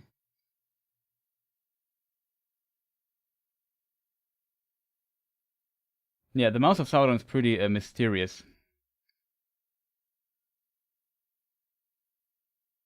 We don't know what happens to him. In the film, he just gets killed. That's definitely there's definitely something a lot of complaints about Aragorn killing the Mouth of Sauron in the films, which does not happen in the books. There's no named Haradrim in the appendices unless I always missed them. Doesn't list any names either. Maybe I just dreamed it, but there's like one mention in the complete in one text. They're never mentioned again. That's the only one of them. I think there are just two names popping up somewhere, but I can't remember. I could swear it was in the appendices, but it's just scanning them. I also didn't find it.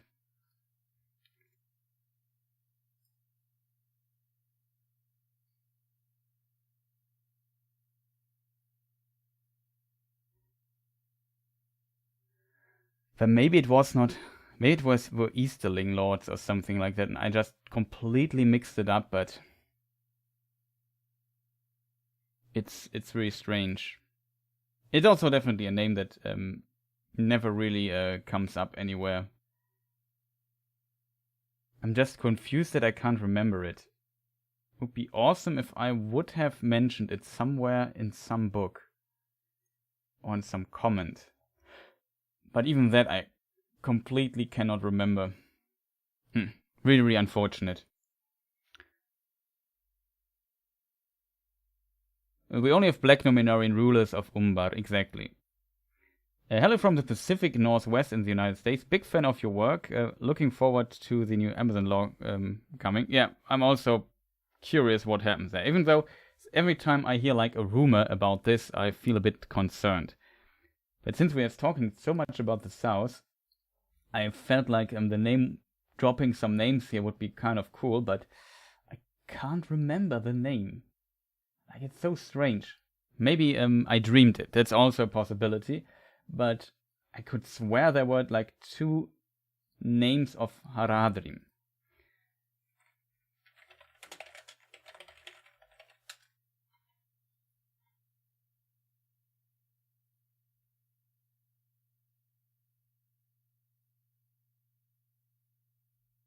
But maybe it were Easterlings. That would make, of course, more sense.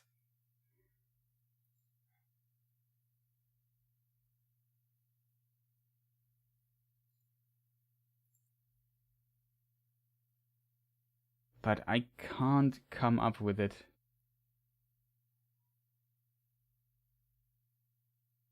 Really strange. I could swear there was like a weird mention somewhere.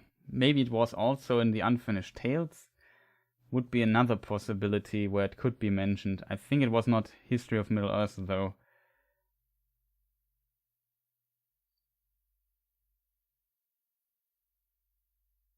It's so strange that I can't remember that. Maybe I just dreamed it, but I don't know.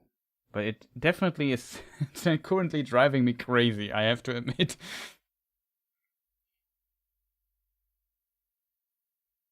I think that were potentially also names given by the Gondorians to them. Because they didn't sound too outlandish or anything.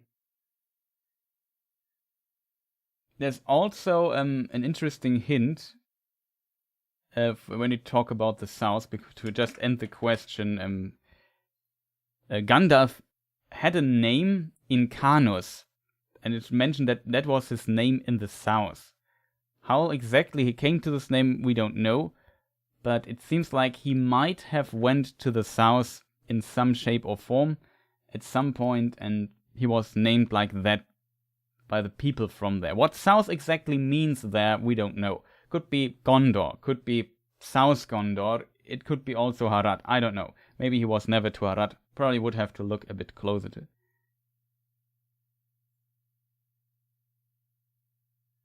It could be that it's exactly the names you just placed. Thank you, Snow Warning. You are so good. That's Fuinor. I definitely remember. So it was not a Haradrim. It was.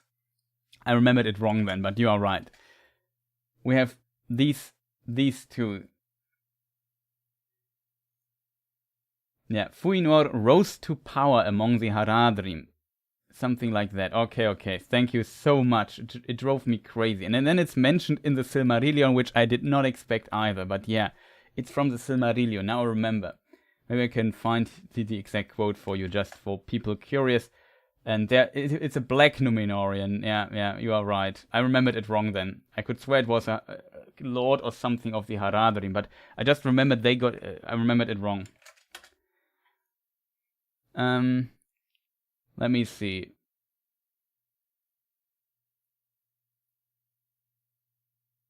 And Sauron gathered to him great strength of the servants out of the east and south, and among them were not a few of the high race of Numenor, for in the days of the sojourn of Sauron in the land of the hearts of well nigh all its people had been turned towards darkness. Therefore many of those who sailed east in that time and made fortresses and dwellings upon the coasts were already bent to his will, and they served him still gladly in Middle-earth. But because of the power of Gil-galad, these renegades, lords both mighty and evil for the most part, took up their abodes in the southlands far away. Yet 2 there were, Herumor and Fuinur, who rose to power among the Haradrim, and great and cruel people that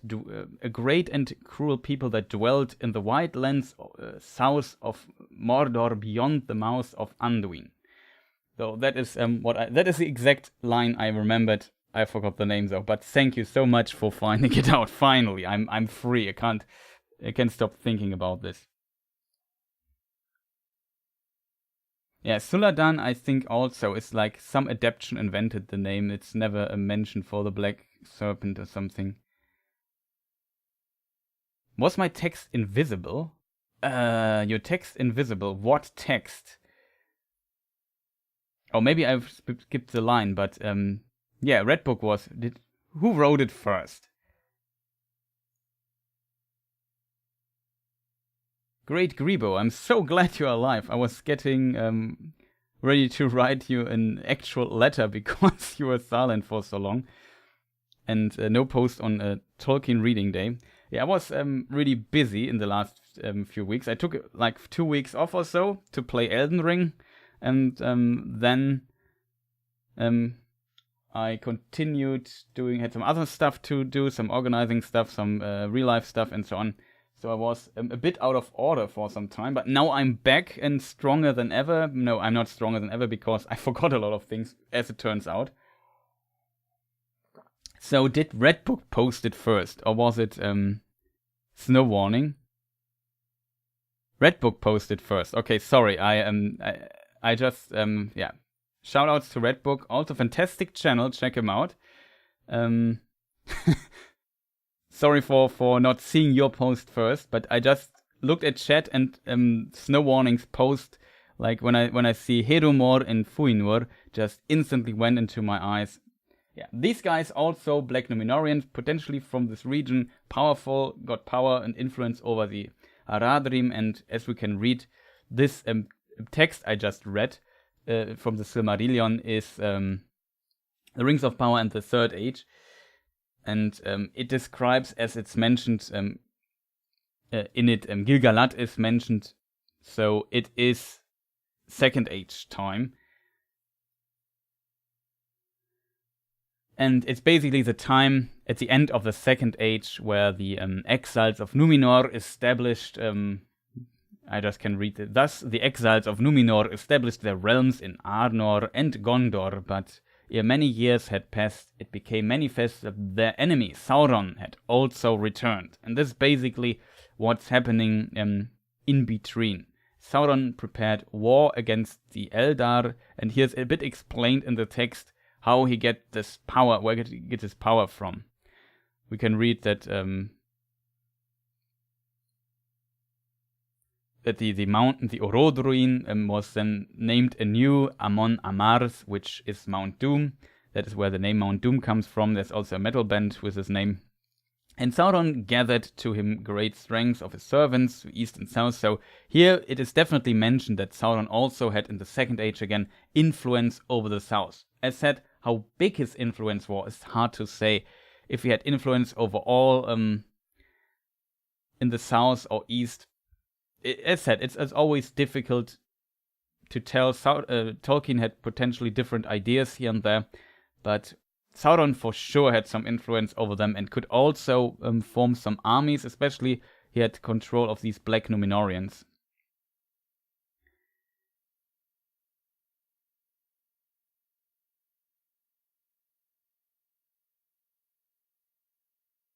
And yeah, we can read about these Herumor and Fuinur. And they got power over the Haradrim. Really interesting. Also shoutouts to Canadian Fantasy Corner. And also, I think you also have a channel, right? So can check that channel too.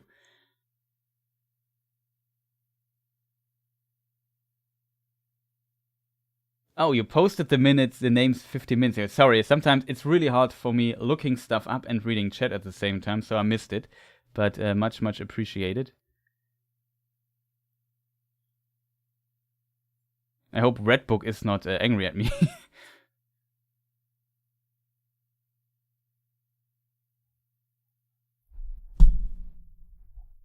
Was Elden Ring any good? And glad to hear you're well, my friend. Yeah, Elden Ring was a roller coaster, I have to admit.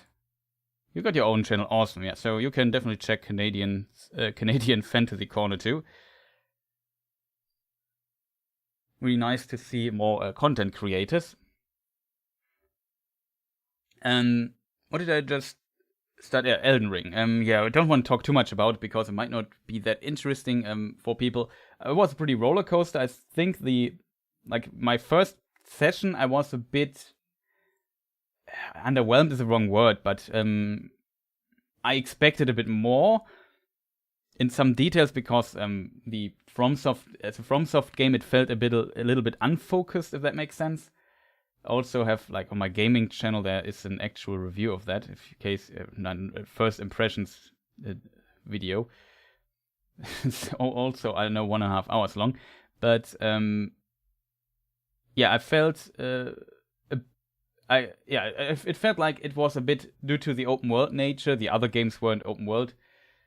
It felt a bit stretched out, everything, and not as focused. But then playing a bit longer, I liked it more and more, I have to admit, till, so, I don't know, very in the mid game, let's say 60 hours or so into the game. I think that it peaked for me personally. I really thought it was pretty awesome to this point, and just got better and better. And the legacy dungeons or classic set pieces that basically play like a classic Dark Souls level, they were a lot of fun.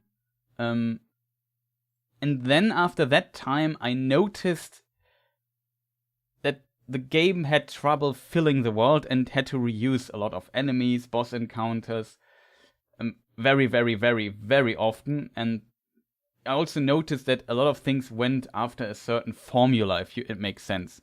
Still, the quality is still high, I think, or it's pretty good for the most part. But the longer you play, and I played this game for really a long time, at the end I definitely noticed that there is like a high price to pay to make a Dark Souls game into an open world game, and Elden Ring is basically Dark Souls 4 in my opinion. It's just all different in name, but not in design, except for the open world stuff. And then at the end I have to feel it went a bit downhill with the game. And there was some also design decisions and some implementations of bosses and very long passes to have to walk to them every time and so on. And also some game mechanics that made some bosses very difficult, more difficult than they would be normally. I disliked quite a bit, so there it went a bit downhill. Overall, I would still recommend the game and say it's a fantastic game, but for me it's not a 10 out of 10 title, let's put it that way. Maybe good 8 out of 10 or so, but there is still rooms for improvement for that. That makes sense. But there's also an enemy called Morgoth, so might be a Lord of the Rings reference, I'm not sure, but I haven't found many Lord of the Rings references to be honest. I mean, you could interpret some elements being distantly Lord of the Rings inspired, of course, but I don't know. I did not found enough for an own video, let's put it that way.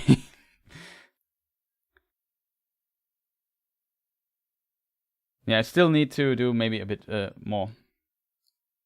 It's getting late. Thanks so much for talking about it. Yeah, no problem. Hello everyone in chat. Also, sorry, I forgot my manners for a minute. Happy Chris was back. Happy Monday, everyone, and Chris. Yeah, happy Monday to you too. No problem.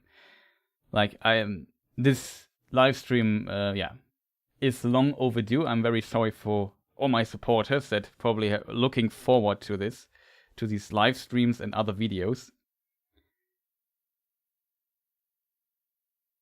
Oh yeah, I can write it on screen. You are totally right. I did this in the past already.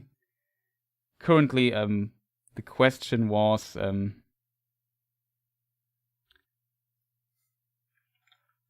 Elden Ring any good? Let me see. How did this work?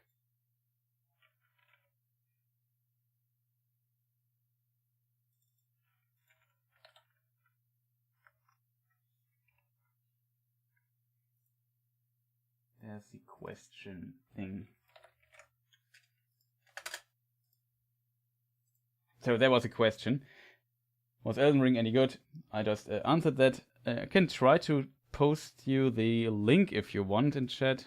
You don't have to search it. Maybe I have also a command for it.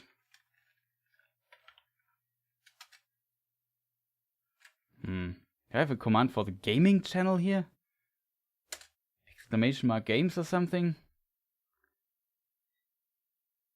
Maybe not. Probably not. Always unprepared.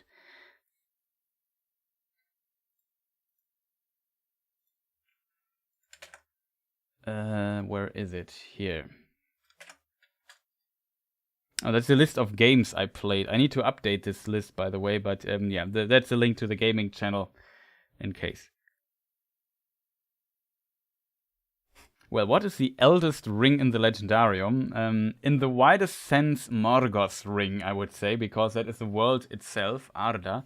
Maybe I should post your question here on screen. Need to get my production up to... Oh no, I did a terrible mistake. What's the eldest ring in the Legendarium? Potentially, as said, the Morgoth ring, which is basically the world itself. There's a book called Morgoth's Ring, and Tolkien basically established the idea that what Sauron did later with the One Ring, Morgoth basically did with the world. He infused it with his power, and as long as the world is in the state of being marred, damaged, also called Arda marred, he's always in a way there, even though he is banned. But of course, you could argue, is the world really a ring or not? In a more classical sense, I would say, like, there's a bit my interpretation though. In a more classical sense, I would say that the eldest ring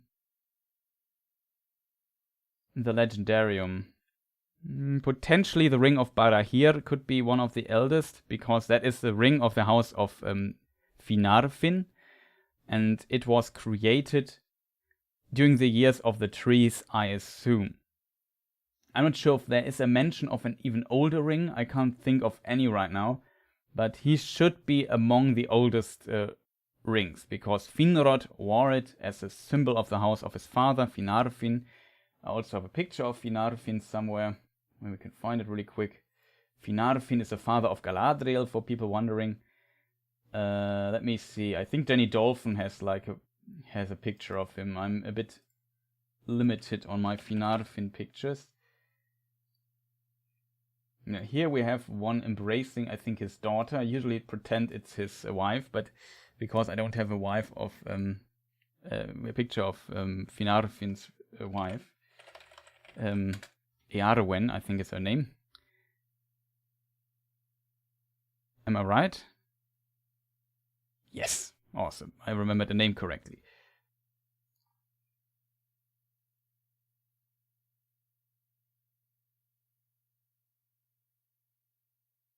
For the orc question further. Well, yeah. So I imagine that his children were the Ring of Finarfin. At least Finrod did. Interestingly, it's never mentioned if Galadriel had a Ring of Finarfin too. Interestingly. Not sure. Probably she had. Would be an interesting idea or detail.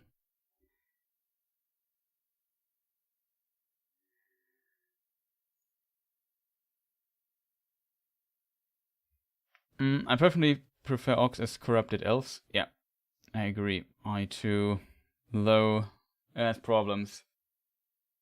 But can somebody think of an older ring than that? When it comes to the rings of power, I think the lesser rings would be the eldest rings, because of course you usually develop further. So you start with your least work, and then you iterate, and it gets better and better, and the prime is then the 3 elven rings of power that potentially got created last in the chronology. So the peak work was basically the last work of Celebrimbor in that. And I would argue the lesser rings of power are the first ones.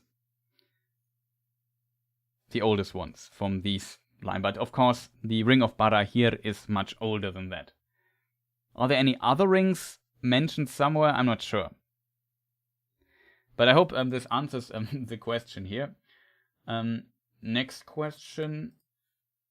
Like, there was a question if I would join, it's a while ago, if I would join the Lord of the Rings online round. I'm not into MMORPGs. And so as a result, I was also not asked. No offense taken in that though. But I think people know that I don't play it anyway. So no, I'm not joining. Maybe I should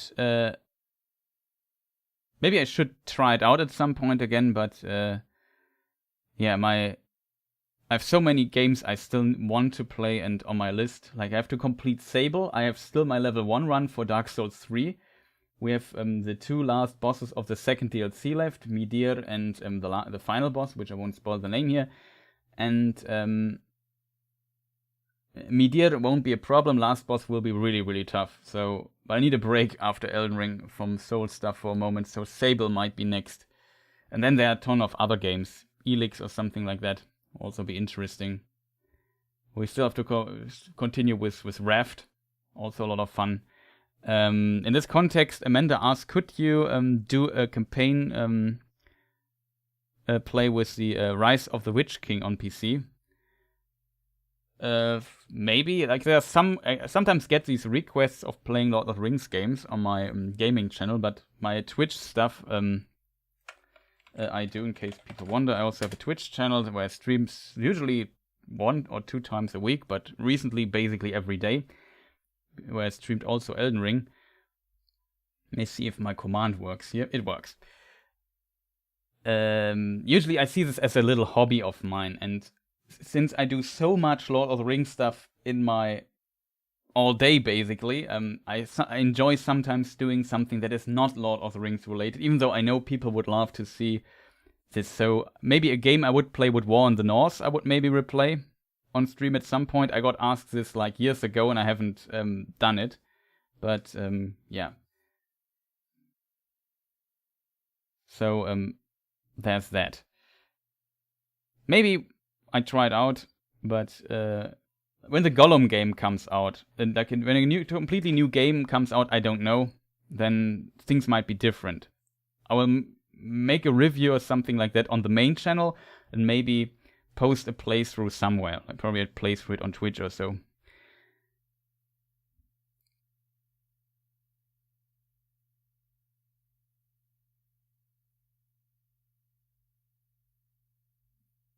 So now I have to look through questions I want to answer. So there was a question about the orc origin again. Spielkalb von Sparta. Let me see. He answered to somebody. Evelyn Ziegler. I know Professor Tolkien. Wait, I will just post it here on screen. Don't want to skip about question. Sometimes it takes a while for me to answer question. If you have a question posted already some time ago, feel free to post it again, because I just overlook stuff easily while explaining. I know Professor Tolkien didn't come up to a satisfactory solution as the origins of the orcs, but in your personal opinion, headcanon, where do souls of orcs go after they die? Oh, that took a quite different turn. So I also for me personally, I'm a bit with Snow Warning, who also said that he likes the orc origin coming from the elves the most.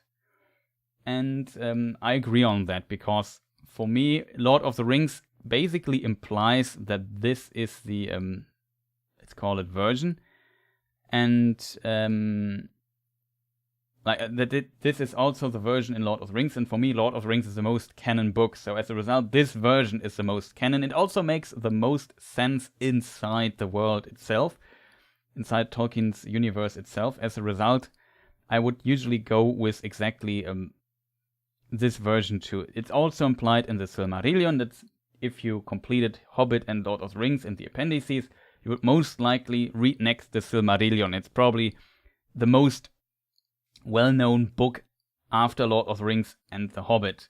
So I can see that for a lot of people, what is mentioned there is probably the most canon thing. I know, though, that under hardcore Tolkien fans, as you implied this in your question too, there's no satisfactory solution. This is, of course, heavily debated, and the canon of the Silmarillion and so on. But yeah, I also like this version the most. The question is, where do they go after they die then?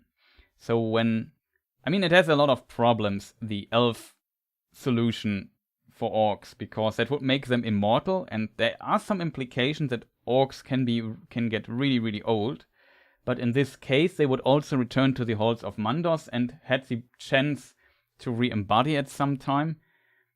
I kind of like the idea of that, but of course there are a lot of orcs, and as a result, maybe it would get full in Aman at some point. So I just assume they stay in the halls of Mandos, and maybe, hopefully, there's some sort of redemption for them. Though, to be fair, I would say the solution that orcs originate from men is the most, it's probably the best, because in this case, you could put their potential redemption into their afterlife, because men also go to a place nobody knows, only Eru, and so you don't have to, it's maybe a weird phrasing, but bother the laws and rules of the world with their redemption, because that's a very complicated question that is only possible if they would also be counted towards men.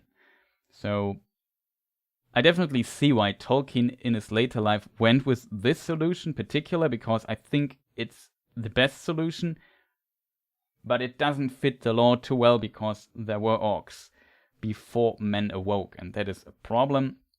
And I don't like the idea of moving the birth date of men further into the past, personally. Some people might disagree with this. That's totally fine, just from my perspective.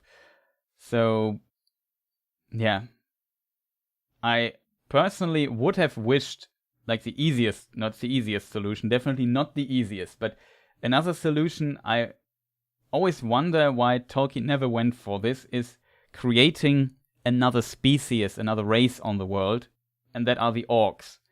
And they just got corrupted, and that is their origin. They awoke shortly after the elves. That, in my opinion, they are the second-born, basically.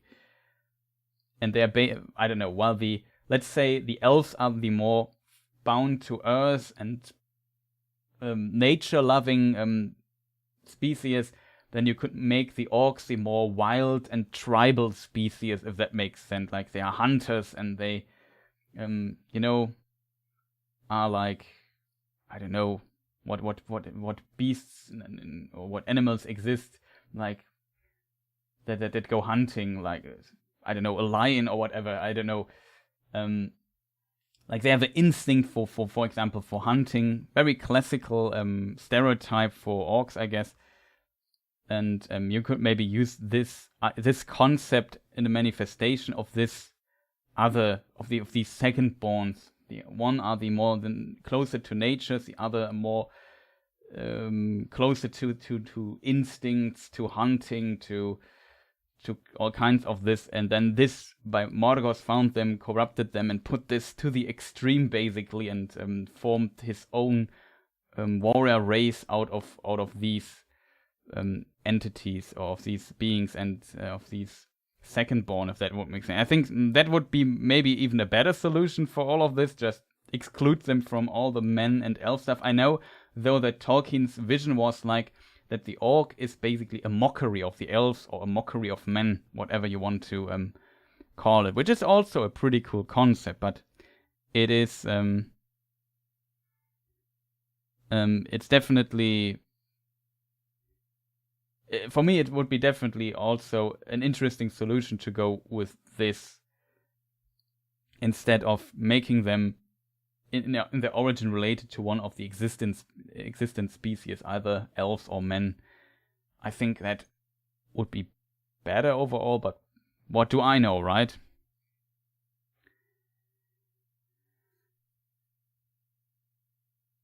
Let me see. Somebody posted something about this.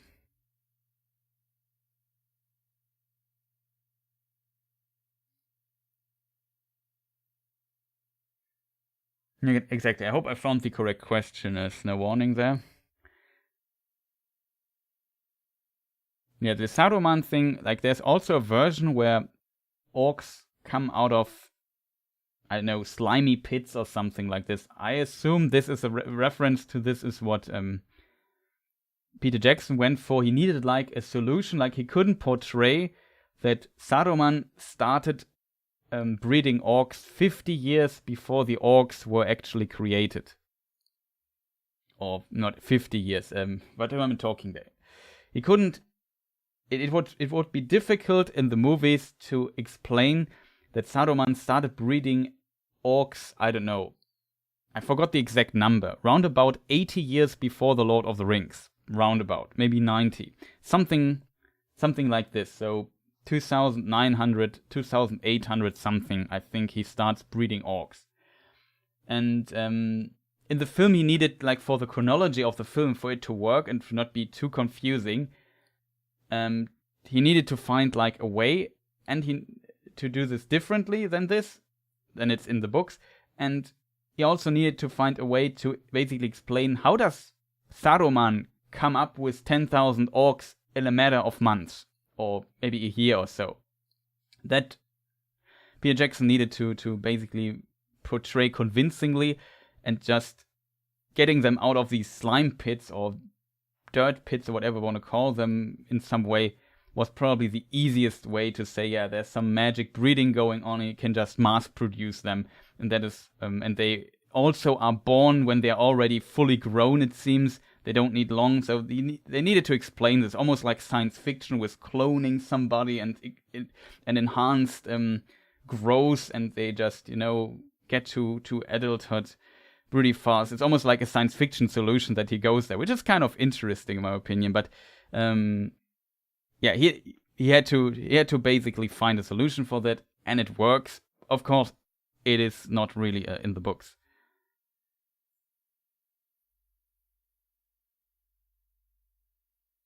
Let me just go through the thing. Tribet says that orcs are to the elves like trolls are to ents. Yeah, exactly. That's the thing I was referring to. It's the implication from the books. Could try to find the quote really quick.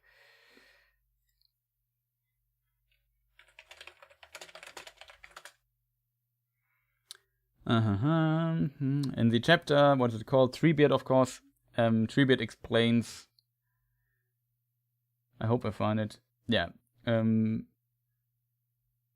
you not know, perhaps, how strong we are? Maybe you have heard of trolls. They are mighty strong, but trolls are only counterfeits, I think it's pronounced, made by the enemy in the great darkness, in mockery of ents, as orcs were of elves. So he doesn't say that, of course, elves are the origin of orcs, but he implies it basically. And in the Silmarillion, we have this mockery of elves. Oh, that's wrong. Silmarillion, here it is. Mockery.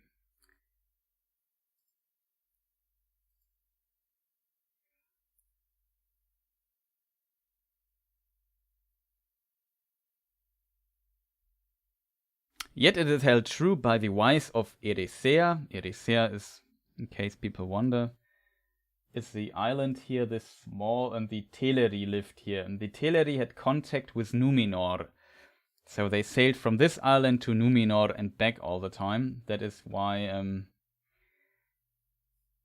they're potentially considered, why they have knowledge in this text about what the wise of Erisea say. They brought this knowledge potentially to Numenor, and from there it spread, and we have a source of this as a result. Yet this is held true by the wise of Erisea, that all those of the Quendi, the elves, who came into the hands of Melkor, ere Utumno, his first big fortress, was broken, were put there in prison, and by slow arts of cruelty were corrupted and enslaved. And thus did Melkor breed the hideous race of orcs in envy and mockery of the elves, of whom they were afterwards the bitterest foes. So yeah, here it says, for orcs had life and multiplied after the manner of the children of Ilúvatar. Also an interesting detail. Like, it's an interesting question how long the lifespan of an orc is. There's interesting details about this too, but I don't have the quotes in front of me right now, so can't answer this in enough detail. I hope this somewhat answers the question, basically, the original question here. I go with the elves, and they would go to the halls of Mandos. How their redemption might look or not, hard to say. In theory, as if we keep the elf origin, they could be retransformed to elves as a kind of redemption thing at some point. But then Aman would get pretty full in Aman, if that makes sense. And yeah, the men solution would be the best, I think.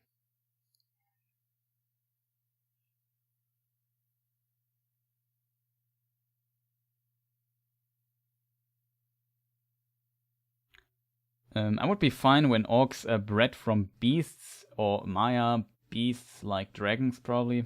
Yeah. That's also an idea that there's a Maiar that took the shape of an orc, and this could also be used for the origin story and stuff. Yeah.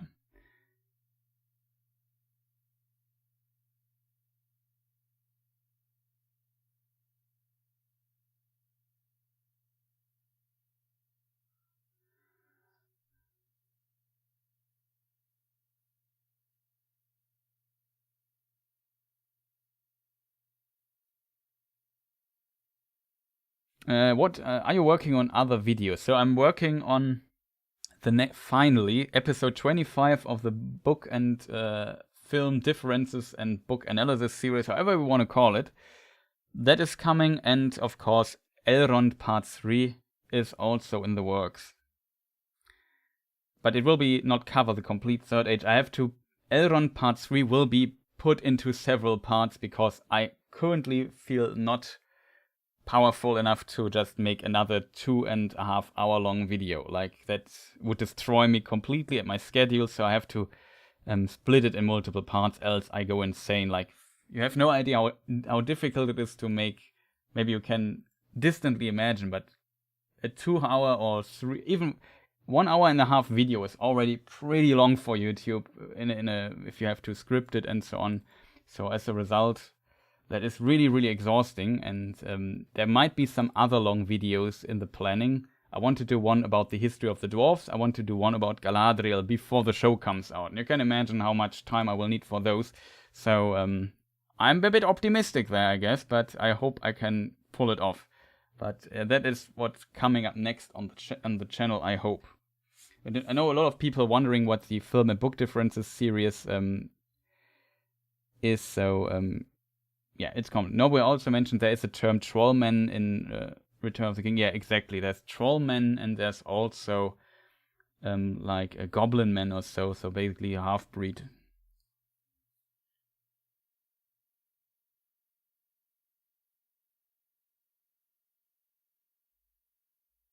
I prefer the videos to be as long as possible. I know people like it, but the question is, what do you define as a long video?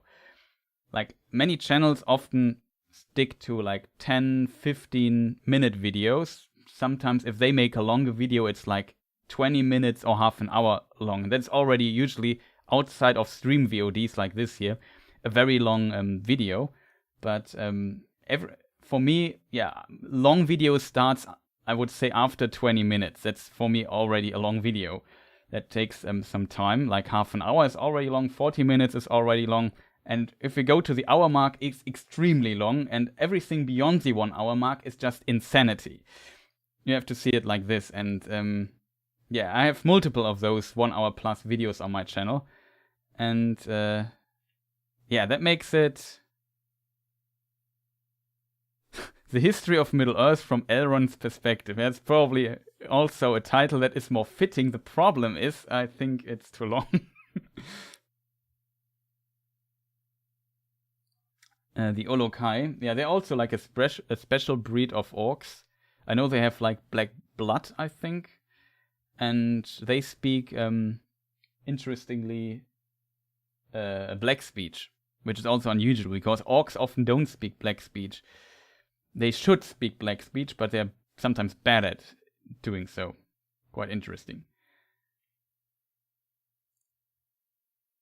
It will be granted the secret fire to the orcs. Yeah, it's a good question. If they are from men or elves, they definitely have this secret fire in them already.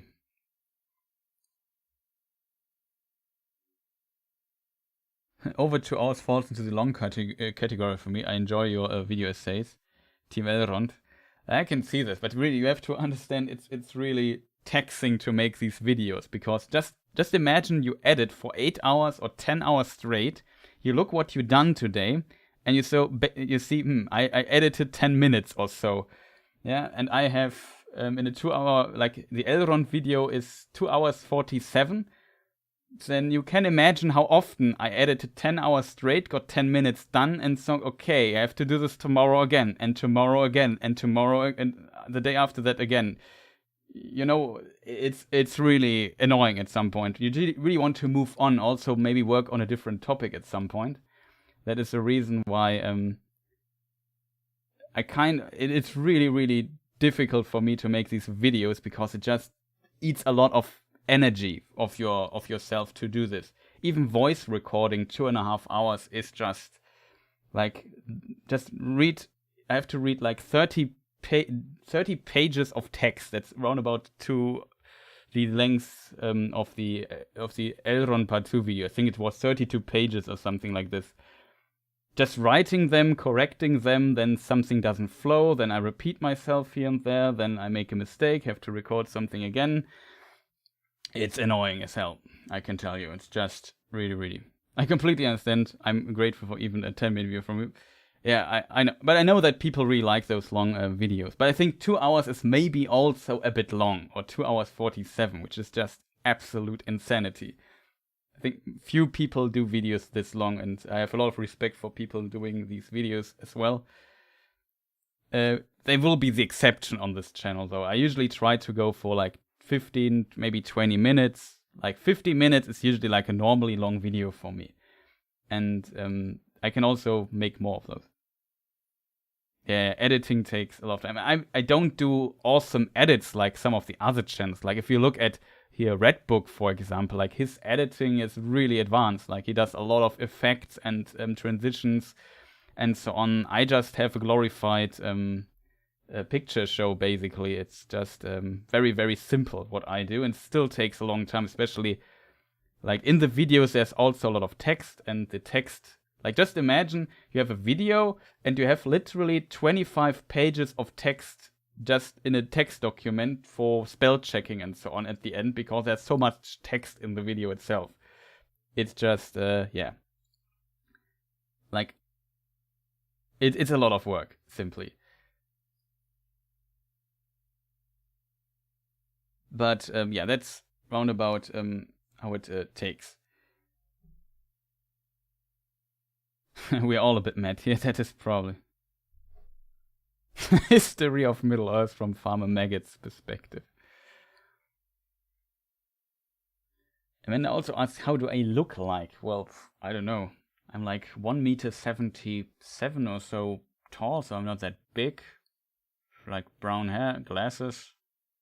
Sometimes a bit of beard, but my beard growth is not that awesome. That's basically it. I wear glasses, of course, because if you sit a lot from your computer, I think happens automatically. Nothing too special about my looks, to be honest. Not sure if there will ever be a face reveal or not. I don't know.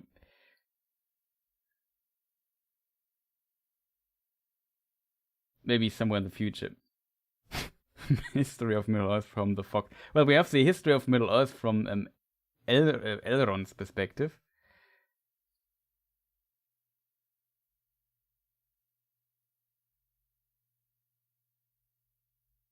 I'm really impressed with your editing of Philosopher's Games. I like the background by the pictures, and you highlight the part of the text you're reading. Yeah, this is basically a new addition, because the editing program I use, Adobe Premiere Pro, changed how the text tool works. And this new text tool makes it, in this specific case, easier for me to highlight what I'm currently reading, or to make the text bold and just switch. It's easier to do than the previous versions.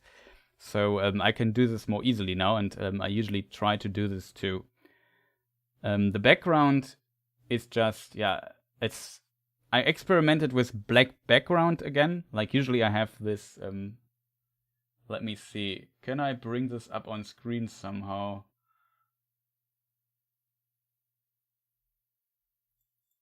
Not that easily, but you know my videos, there's like this paper-like background that I often use. I created that in Photoshop at some point. And for example, the other channels, if we look at this picture here, for example, it would look something like this. Maybe do I even have the background picture? Yeah, I have it here. This is how it usually looks in my videos. In recent videos, I went back with a black background because I like the contrast more a bit, to be honest. So I'm not sure what people like more, which background.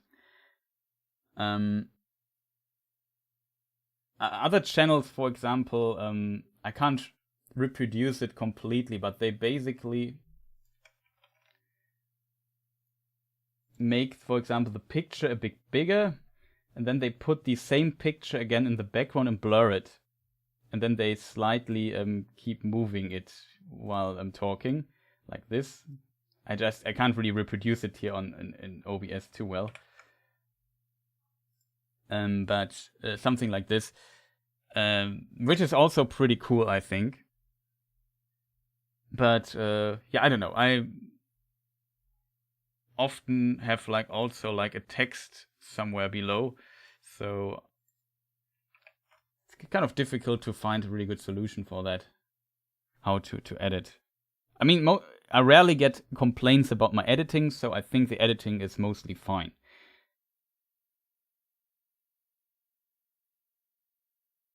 I like your format. Your videos are like a podcast. Yeah, that is true. My videos are pretty much like podcasts, and for those interested, there's also some image stuff. And of course, when I started out, I had not access to many artworks. I always try to only use artworks when I have permission for them. And that helped my channel a lot. Other channels sometimes get into a bit of trouble and copyright problems when they use when the artists find out and it was not asked. And I really try to always get the I always try to get the permission. And by now I have a lot of artists. For example, Jenny Dolphin, Ted Nesmith gave me permission. Kimberly 8, he was one of the first who gave me permission. Same with the first one was Niati, an artist from I think Colombia or something. Yeah, Colombia she is, South America. And Benef, I think he was an illustrator or also artist at IDOS Montreal, I think. He also did some Lord of the Rings works. He has the 2 trees picture, pretty awesome. Also Sara Morello from Italy, Jenny Dolphin from Germany, we currently see on screen. Pete Emeckry, I think he's from the UK. Firat Solan from Turkey. He has also pretty awesome artwork of the Second Age, the War of Wrath in the First Age. And with those, I have access to a lot of artworks already. I try always to get new artists, but sometimes artists are hard to reach. Let's put it that way, and they never write back. Some artists I contacted did not give me permission. Sadly, said nope, I don't give permission for YouTube, and so on. That's totally fine. It's their work. They put in the hours, their talent into it, and I just basically borrowing it and monetizing it, and I make money out of it. So I think it's only fair to at least ask and explain the circumstances here. But yeah, I agree. It's often a podcast like. Especially, most people come here for the spoken word. You paint enough of the mental picture. I don't need a lot of pictures, etc. Yeah. Thank you, much appreciated. That definitely means that I'm able to at least write well enough that my stuff comes over. And yeah, I agree with Nowhere there that it's also about the passion and that is present on my content. Much appreciated, Nowhere. That is, I think, the most important part, that the person presenting the stuff comes over as at least somewhat passionate and tries to bring it over. And there are a lot of fantastic artists here that do this. I'm happy that people see this with me too, that I can share my passion for Tolkien and so on. It's pretty awesome. There were some other questions I wanted to talk about though.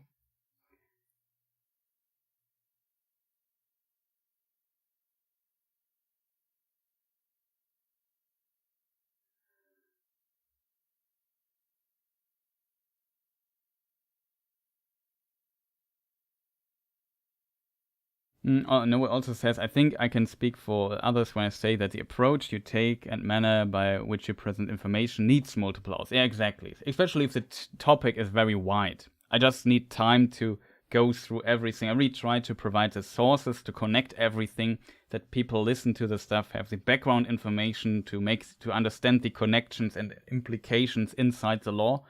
And I think that is a thing my channel is definitely pretty decent with, and that often takes a lot of time because you have to explain a lot of background information and so on. So yeah, much appreciate that you see it that way, and it seems like it kind of worked. I'm just glad to be here listening with everyone else. Yeah. It's always nice talking with people in live chat and have an active chat. It means a lot for me. Like when I stream on Twitch, not many people watch my ramblings there, especially if I get very salty playing this one annoying boss in Elden Ring. Let's not talk about that, but there often I don't have many viewers or a lot of people in chat. I have to say I really appreciate when people are in chat and comment and write something down. I mean, of course, when it's too many people, like I got a lot of comments here, and I think I didn't read even half of them already. It's a bit sad. I just hope that people just repost their questions and so on. How long are we streaming, by the way? Like, I have no feeling for time, as people have noticed. Oh, we're almost at this 3 hours mark, so can very slowly wrap it up, but I think there's still time for some questions here.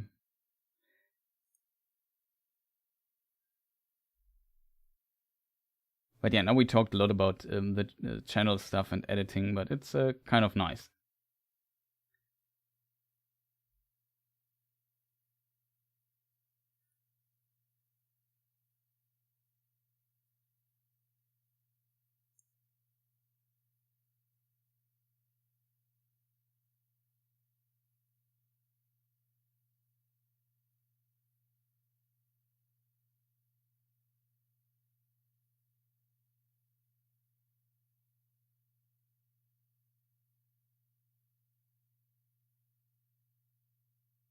A lot of the orcs questions still.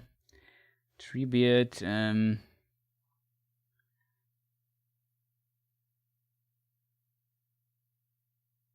Okay, Canadian Fantasy probably off already. Shoutouts again to you.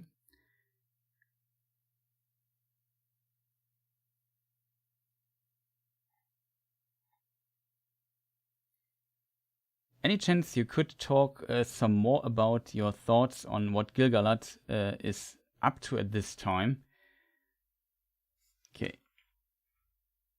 Let me put this here on screen really quick. Or we could talk about Gil-galad. Yeah, that is an interesting question. More about some thoughts on what is going on with Gil-galad. I mean, Gil-galad's mainly in the Second Age, is mainly active in the Second Age.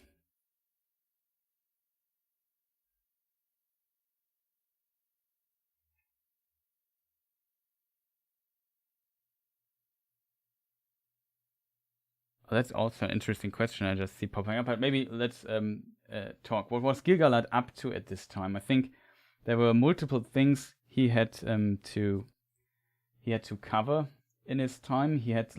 He suddenly became High King of the Noldor elves. And Gil-galad, we have fantastic artwork by Kimberly 8 here, of course. I like it a lot. Gil-galad, as a king of the Noldor, was basically one of the last persons who could have become High King. The other would be maybe Elrond, maybe Galadriel, if like as High Queen, if you want.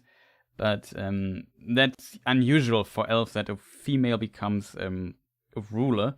So probably she had a difficult stance to make, like a push for that. But she's also from the royal line of the Noldor elves. And but Gil-galad is also related to Galadriel as a result, because everyone is related to Galadriel. That is from the royal line. That's simply how it works, I guess. So Gil-galad is in some versions he is the son of Fingon, but that is like an editorial mistake. The Silmarillion, Tolkien's later decision, I think we find it also in Peoples of Middle-earth, if I'm not mistaken. There's a chapter about the parentage of Gil-galad, and there he's placed as the grandson of Galadriel's brother. I have to think about which brother was it though. Was it? Yeah, it was Angrod. The second child, the second oldest son of Finarfin. The oldest was Finrod, Angrod, Aignor, and then his youngest child and only daughter, to my knowledge, Galadriel. And yeah, Angrod had a son, Orodres, and he had two children, Gil-galad and Finduilas. In the Silmarillion, only Finduilas is the child of Orodres, but in this edited on this text from the Peoples of Middle-earth, we also know that Gil-galad is placed there, and as a result, he would be then the brother of Finduilas, which I'll always pronounce a bit wrong. Finduilas. The U and I is a diphthong, but whatever. And yeah, when he became king, all the others left or were dead, and he was basically left over. He was quite young at that time. He was basically evacuated by Círdan in the War of Ras to the island of Balar, where he had like a base, you could say, and many refugees were there. And so he pretty much learned early on to, I guess, care for his people, for the refugees of all, probably not only Noldor, but others. And then when they returned to Middle-earth, and especially then to Lindon, which is, just scroll up here a lot. Here is the Grey Havens, Mithlond. That is Lindon, where you can also see it on the map. They returned there to Middle-earth, and there were all kinds of elves, not only Noldor, and he had to basically be a king for all of them, give those who lost everything, and basically everyone lost everything, a new home, but also let other go and accept their decision to found their own realms, like, for example, of course it's the wrong age map, but whatever, some went to Lothlorien, for example, some went to Rovanion, into the Greenwood the Great, later known as Mirkwood, like Thranduil or his father, depending if you see him as canon. And so he had to accept this, and there was still confrontation due to the king slayings that Feanor and his sons committed. And as a result, everything that was related to the Teleri and the Sindar elves were not on good terms with the Noldor as a result, because they were responsible for the death of their forefathers. And that is like a huge split in between the elven culture and their friendship and so on. So some did not want to live under a Noldor king. Some did, though, and forgave them. And of course, there was definitely potential for conflict in his realm too. And as a result, Gil-galad had to heal these wounds and try to be a wise king. And he was considered a very wise king, I think. Definitely a tough challenge, and had to rebuild his realm, and he knew that Sauron was still there. He knew it very early on, and he wrote a letter to, for example, Numenor in the Second Age. We see Numenor is, it's really difficult to put on the map, but maybe I try it like this. So Mithlond is here, and Numenor is the island down here. Hard to say how correctly it is positioned, but he wrote a letter there to ally with Numenor, and later when Sauron attacked in the Second Age, he was able to defend this with the help of Numenor. They came basically in the last minute to just help out their elven friends, and that in the end worked then well enough, but it definitely shows a lot of foresight for Gil-galad, and as a result, Sauron could be defeated in the end and pushed back. And then later, it was not done with Sauron. Sauron escaped. He was still there. And he later brought a lot of trouble. He brought the downfall to Numenor itself as his revenge. And then Sauron started basically becoming very powerful again in Middle-earth. And then Gil-galad and Sauron attacked Gondor down in the south. Here, Gondor attacked here, Minas Osgiliath here at the middle of the river, somewhere here. And then Elendil allied, formed the last alliance of elves and men with Gil-galad, and they pushed to Mordor, pushed and besieged Barad-dûr, the Dark Tower of Sauron. And this was also the last point, but you can see definitely through the Second Age that Gil-galad was always in the center of it and always pushed it, and always pushed Sauron back, was always a threat. And so even though Sauron tried to attack Gil-galad and almost won, but with the wise decision that Gil-galad did, he could not win in the end, and was always a threat, and Sauron had to basically work a bit around Gil-galad. That definitely shows that his realm was quite powerful, and he had a lot of power in this region, and that even Sauron respected. And he tried ways to basically deceive him with the Rings of Power too. Like, he went there in his disguise as Anatar to Mislond, or just sent messages there that he would visit Mislond, and Gil-galad and Elrond did not let him in and said, "Nope, get out of here, we don't trust you." And they warned Eregion. Eregion would not listen. We know the story. Told it many, many times. But I think Gil-galad did a lot of things right in his time, and he was he was king for 3,400 years. That definitely shows that he did some things right. And at the end, he was somewhat successful, that Sauron got defeated again and was out of order for like 1,000 years or so, until he returned and had to slowly build up everything. So that is definitely, I think, it's a testament of his wisdom and strength in this time. And I think it's quite interesting. But there were also compromises I think he had to do. Like when he allied with Numenor, he had to basically allow them to destroy all the forests here.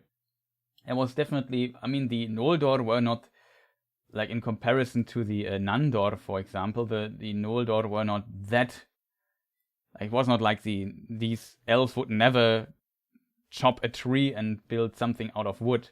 That there was some other elven groups that were closer to nature than the Noldor, but destroying all the forests in this region. This was like a giant forest, as 3-Bit describes it, and as Elrond describes it, that basically went from here almost down to Fangorn, down here. It was definitely a sacrifice he had to go, and there was also the Numenorians pushing back the people in Eriador, for example, a group of people that would later become the Dunelandings. There were definitely some sacrifices he had to make, and for his reign, for the stability and safety there, and for allying with Numenor. But in the end, it turned out somewhat well, I guess, if you look over it. It was pretty close. He almost got destroyed by Sauron. So I can definitely respect his decision. Some tough decisions he had to make in his life, but he was always pretty powerful in that regard. So a very interesting character. So I hope that somewhat answers what he was up to in his time. Interestingly, Sauron also had to form like an army when he was disguised as Anatar. There's an interesting text in Middle-earth, in the Nature of Middle-earth book. Let me see if I can find it really quick. I can't read it because it's long, not that long, but too long to just read it here. Mention it in the past. It has an interesting title that also has Gil-galad in the name. It's named Note on the Delay of Gil-galad and the Numenorians. So it's basically about Why do they let Sauron do his stuff in the second age? Why could Sauron even get into the position he was? Like, he was very powerful. He started his deceptive move with the Rings of Power forging. But why didn't they just attack him before, try to stop his army and so on? Why was Sauron so powerful? It's a bit about this, and mostly the explanation is Sauron also had trouble forming powerful armies while he was in disguise. Quite interesting. It's in the Nature of Middle-earth book, I think in the last part of it. Pretty interesting. Not the second part. Whatever. You will find it. Could maybe repeat the name again. Note on the delay of Gil-galad and the Númenóreans. Pretty interesting to read. Also very late text from the around about 1970. Very late in Tolkien's life. Yeah, so there is that. I found another interesting question in chat, so I don't want to skip forward. Hope that explains it somewhat. Ah yeah, there was by Luca Dedic, I think it's pronounced. Can you explain why was Tulkas stronger than Melkor in his final form? So that is a difficult to answer question, I have to admit. I guess, I say this a lot, but I think many questions are really difficult to answer. In his physical form, okay, not in his final form, I just read this wrong.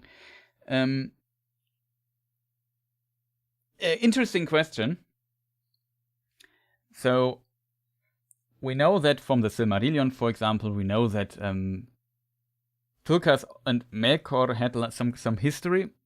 When, for example, Melkor first attacked during the Spring of Arda. Unofficially, some people call it often the Years of the Lambs, but it's not an official Tolkien term. I just want to hint at it. I know I get sometimes into trouble calling it Years of the Lambs. But it's the correct term is Spring of Arda. That's what is mentioned in Tolkien's writings. That was before the two trees were created. I think I also have a timeline somewhere, but it won't be too helpful anyway. So yeah, this is when the two trees were created here, and the Spring of Arda, I shorted, my abbreviation is S.A. Yeah, here it basically starts. It's a very long time. I think the length is potentially somewhere noted, but I can't tell it you out of my head. It's longer than the other ages though, because the time calculation is different in this time. Before the first rise of the sun, it was not solar years but Valian years, and Valian years, depending on the source, are very different in length. However, in this time he attacked this original state of the world, and I have for sure a cool picture of that too. Do I?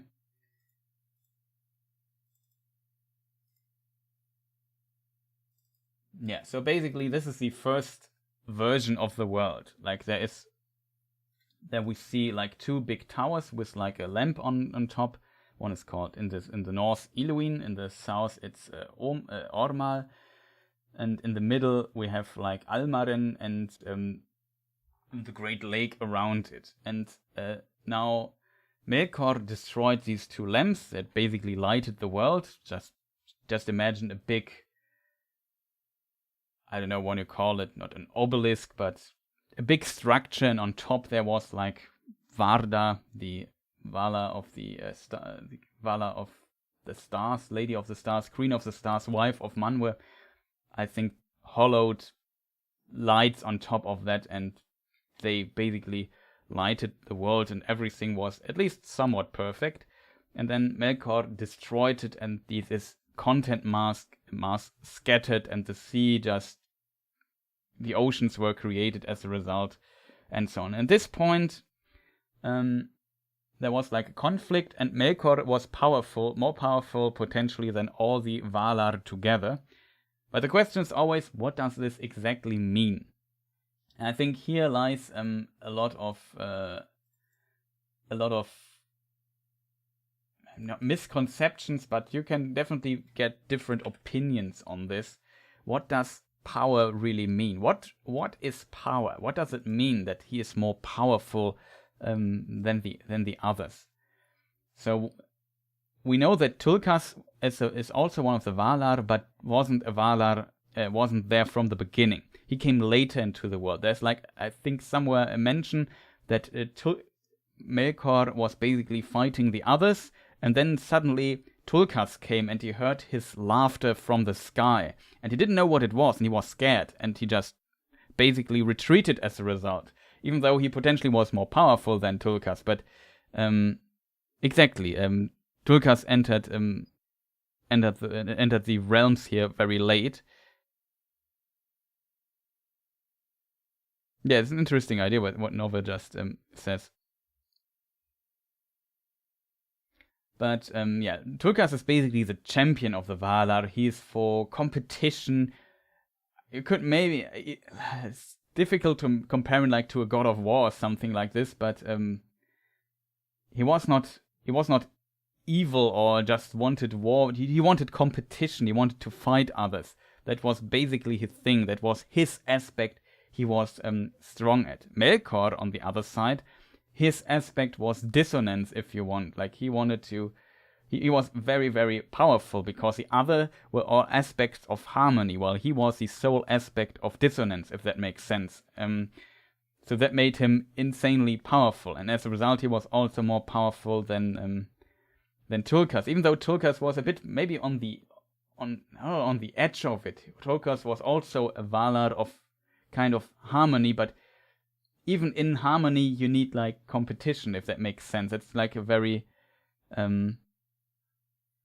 like that's sometimes nature, that different aspects of the world compete with each other, and I think that can be somewhat found in the idea of Tulkas. And Melkor, as said, was also someone who was often afraid is a wrong word, but somewhat like he definitely was different than the other Valar who know no fear. For example, he knew fear. That's maybe a result why he just escaped there. So it's kind of interesting that he's the most powerful of them all, but he also is potentially the most fearful of them all. It's kind of funny in that regard. And he just then escaped. However, Melkor then also put a lot of his power into the world itself while it was marred and changed its form into different states. Like, I drew this a long time ago. This is just some let's call it what do you call this? Like, it's just a draft, but it's not very precise. But the world then changed a lot, and you see the Sea of Ringil and the Sea of Helkar was created, and the continent scattered. And then over time, let me just find my other picture. The world was then slowly created. Let me just see if we have a good first aid. Where's the next step of that?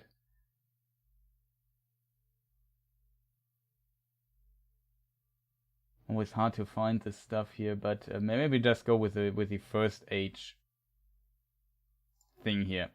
And then yes, the continents just split it up, and in the end it looked somewhat like this here. Just see, I have one with text. Yeah, here's the one with the text. So it looked at the end someone like this. The Sea of Helkar was still there. The Sea of Ringil basically separated the south continent from the main continent, and so on. We have now the continent in the west, and we have Aman, and so on and so forth. And then slowly this is how the world roundabout shaped. It's not 100% precise, but it gives you an idea. And in this form, his power was basically spread out into the world, and he also had many powerful servants, and his power was also spread out into his servants and so on. And as a result, the individual Melkor was once the most powerful because all the power was focused in him, and he was the only aspect of dissonance. That's at least how I understand this entity.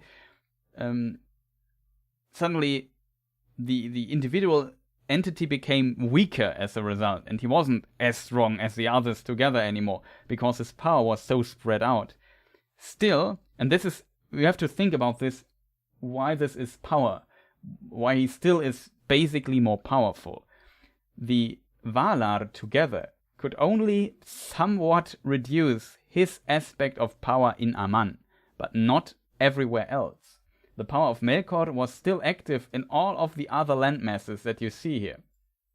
I'm not 100% sure about the West continent though, but I guess even there too. And only the oceans were basically free of his power. That's the only exception, I guess. But when you just look at the land, there's a lot of land on this planet, on this world, that is still, that the Valar, with all their power together, could not mend. So the balance of power is still basically given, even though the individual Melkor is still weaker.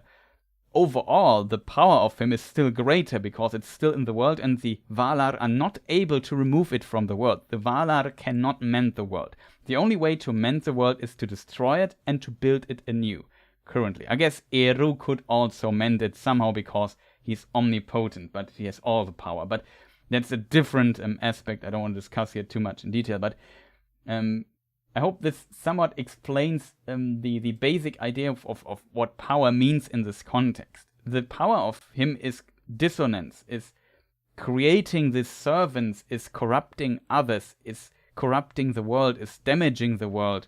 It's not necessarily 1v1 combat. The power of Tulkas is 1v1 combat. And only after spreading potentially his power out so much, the Valar were able, and they were even reluctant to attack him at this time, but they were able to attack him and capture him. And Tulkas was then able, if we return to the initial question, was then able to basically wrestle him down and capture him. Because wrestling is potentially not in the power of Melkor that much, if that makes sense. And his power was spread out into servants, into the world itself. And so his physical form did not have the power. There are some other events, for example, when we think about Ungoliant, almost devoured Melkor.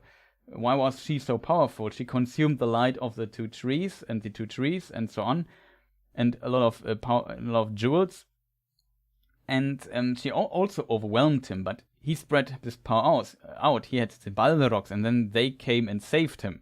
So there is definitely some way, and it took like a lot of effort for the Valar, I assume, to come to the point where they could overwhelm Melkor in his fortress Utumno during the war for sake of the elves, let's call it that way. And only there, I guess, it was possible to capture it. In addition, Melkor also, at least later, sought for pardon, and he was pardoned and could then walk around free again in Aman, to some degree at least. And then he destroyed the two trees, killed Finwë, and stole the Silmarillion. But you definitely see that there's always like an aspect of this, of Melkor, of this powerful entity, that can't be fully undone by the Valar, even if they all work together, because his power is just so great in of itself, if that makes sense. And his power must be so great, else he would not be a threat, if that makes sense, because the others are an aspect of harmony. They, of course, work together.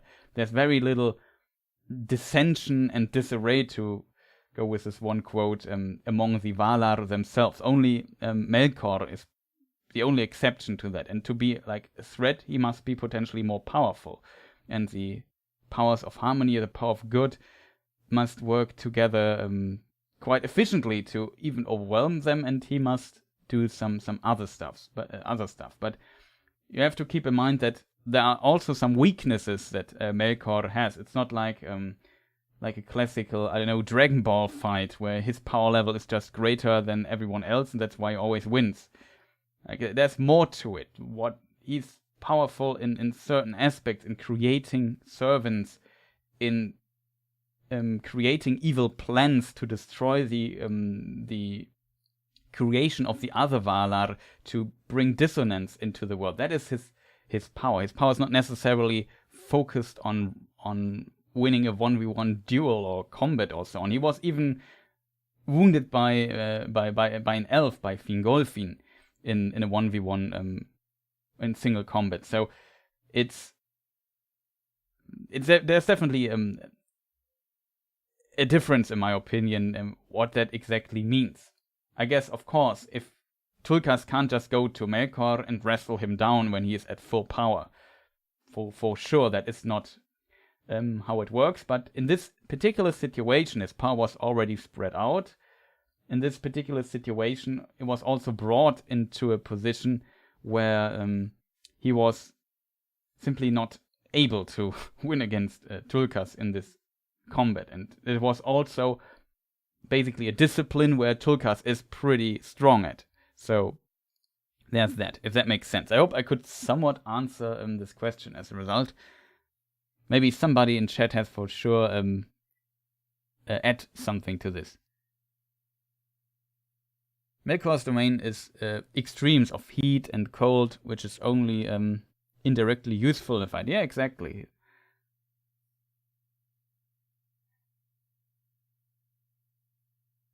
Yeah, Melkor had, since the earliest times,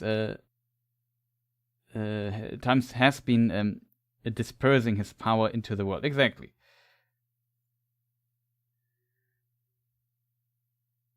Yeah, when Tulkas fights, when Melkor fights Tulkas, he seems to be inferior to Manwë already, but of course Manwë is much greater than Tulkas as one of the Aratar. Yeah.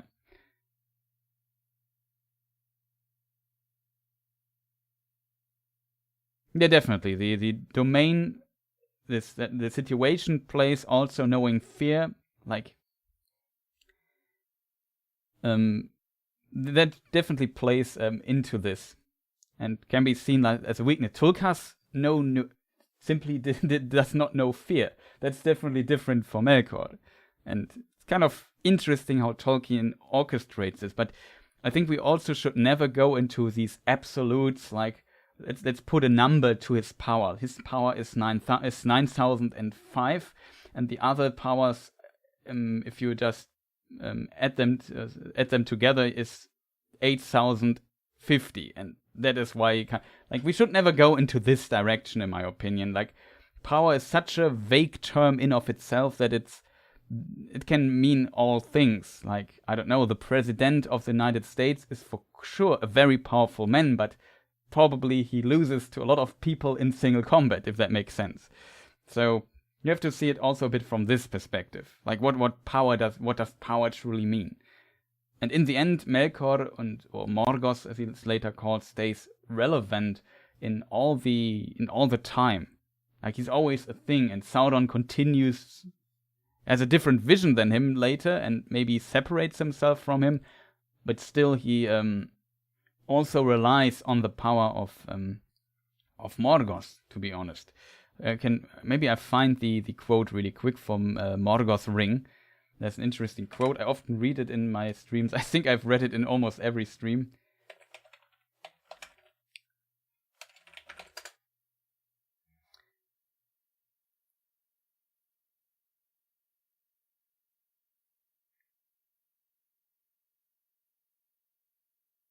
Yeah, it was this Morgoth's element in matter, indeed, which was prerequisite for such magic and other evils as Sauron practiced with it and upon it.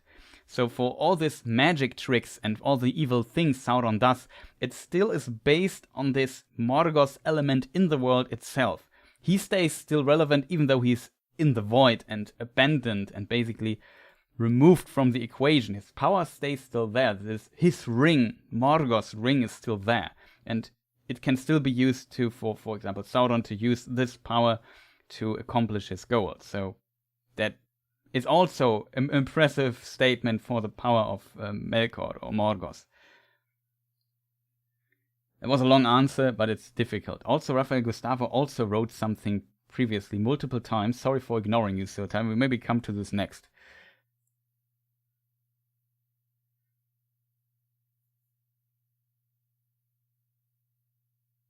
Yeah, In hindsight, it's clear that Melkor knew how to play the long game. Exactly.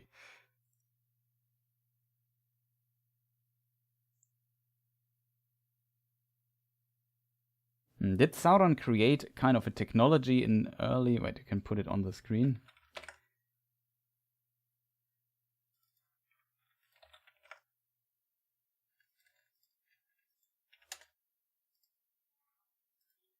Did Sauron create a kind of technocracy in early Second Age to control the prehistoric men in the Second Age, a technological dependence? Yeah, maybe. Maybe not. It's hard to say how exactly it worked, but for sure, Sauron would seem as so advanced and powerful, and when men seek power, they are drawn to those who can maybe show them power, and in this case, Sauron is, of course, an angelic being, if you want, so you can easily see that.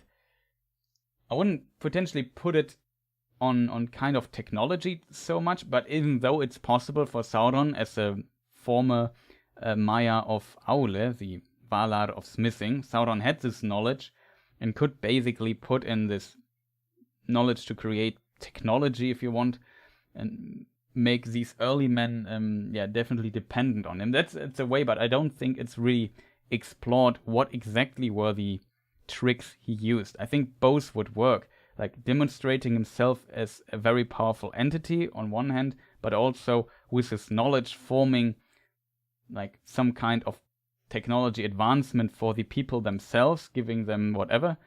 Later, for example, the rings of power that are a good example for this, and created as a result, they were dependent on him. That is definitely a possibility, I think, but it could be also different from this, more on the mythological, magical. Maybe he was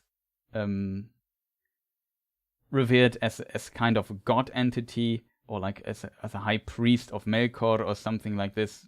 There are definitely possibilities here, and you have to also consider that men in the early First Age, or the beginning, were already ensnared by Melkor, and they also, if we read the Tale of Adanel, we also notice that they built like a temple for them, and followed his voice and Melkor's voice and presence and ideas, and were betrayed by him, if you want.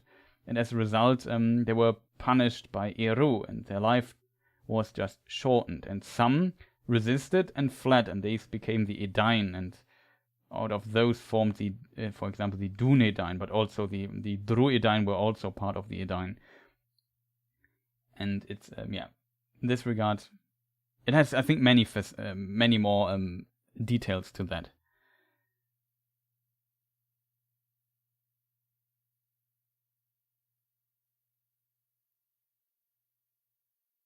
Yeah, Noah also puts it out. It's very complicated to break down the real power levels of the Ainur so much. The influence is passive and not as overt as, say, the Greek gods. Yeah, exactly. There's more nuance to it, and it's complicated.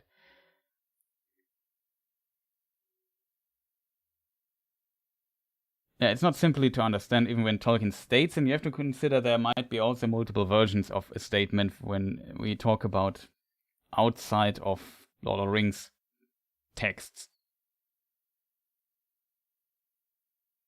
Yeah, you could argue that his sorcery that he teaches is definitely some kind of technology. I agree. Yeah, and we have examples. You are right. For example, the Witch King, or maybe the Mouse of Sauron to some extent works like sorcerers due to using the rings and their control under Sauron.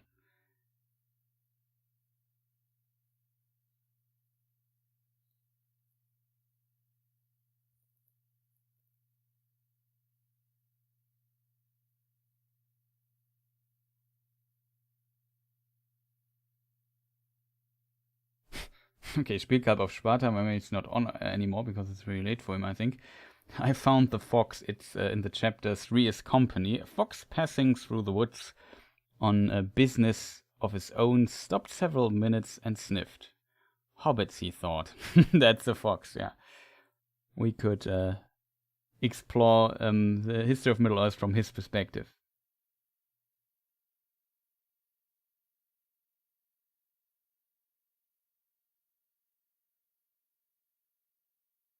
Okay, Amanda just also, I get this a lot that people watch my streams or live streams, especially to fall asleep or when they're doing something else in the background. Yeah, I can see that. Same with maybe with some listen to podcasts and so on. It kind of works. Let me just scroll up. Rafael Gustavo asked, like really, really long time ago. Maybe we can look in shortly into this, even though I think I might have seen this question before, but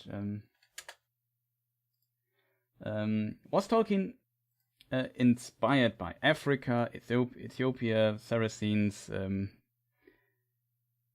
Carthago, etc., to create the idea of Harad and its kingdoms, and was Rhûn and the East inspired by Asia, Huns, Scythians, Mongols, China, etc.? It's really hard to say, to be honest. There are some statements that, I know, there's some inspiration for Gondor and the Numenoreans, maybe ancient Egypt. So there is definitely that. How far the African influences go into, for example, Harad is really hard to say. I could imagine maybe a tiny bit, like the idea that they ride on big elephants, which is very exotic and unusual. Oh, you're still there, okay. Nice. Which is very exotic. For Tolkien's world, like, I think nobody has seen an elephant before, like the Hobbits definitely not. Only in the wars with those they suddenly appear.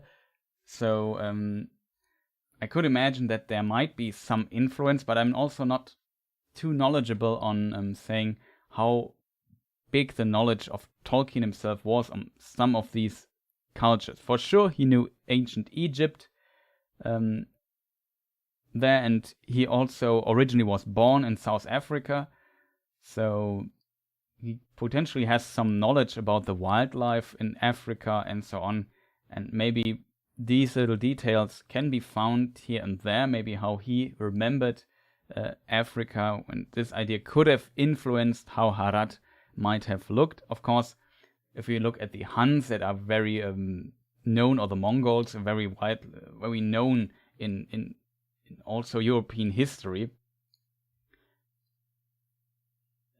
quite a bit, that they definitely had an influence. Like we have the Wayne Riders, for example. There might be some inspiration from Asia going into this from that, but it's for me hard to really tell. But I know, like, there was like an interview with Tolkien from the late 60s, and there he was asked what is basically south of Harad and what is in the Far East and so on. And he definitely compared it and said, yeah, basically that is Africa, and basically this is, I don't know, China, Japan, something like this. He definitely answered this into this direction. But we also know that these regions aren't that fleshed out in Tolkien's mythology, and as a result, they were definitely not the focus of this, but I would say, yeah, for sure, there was some inspiration of these regions too. And it's hard to reconstruct for me. Like, this is a question we would have to ask really Tolkien in quite some detail. But it's hard to speak for Tolkien on this regard. I could imagine, yes, there was some influences, but it makes sense considering that like there are a lot of blank pages on these, and it's hard to say how much Tolkien knew about those cultures, about those regions, about those people, or peoples living in these different regions, like and what they did. I definitely see some indicators for that. Let's put it that way, but they're not that strong. And if we completely honest, inside of the world, the information we have about the Far East and the Far South is also not that strong because we know so little about them. So it's very mysterious. It's just something at the absolute edge of the map, and there things become blurry and unknown suddenly for the most part. We just have very little information, and that is exactly what we see inside of Tolkien's world too. Like, it's reflected by that. It's very far. Sure, I mean, in these days, especially some cultures like Japan have like still a decent influence over to the West, and we have some ideas about, for example, Japanese culture. Still, it is like, I would not say I'm an expert on Japanese culture, on Chinese or the Mongols or whatever.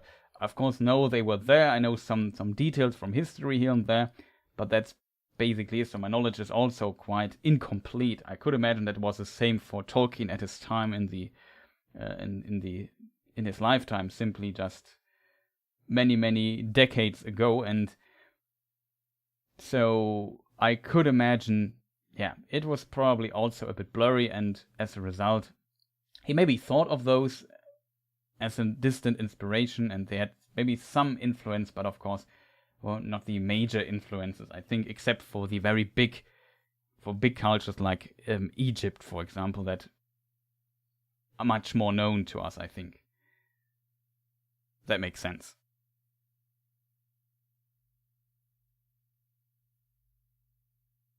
Yeah, Sauron was also like, I should have included Sauron too, that he also corrupted men after the Waking, especially when Sauron Melkor or Morgoth was imprisoned for 3 ages, like 3,000 years or something.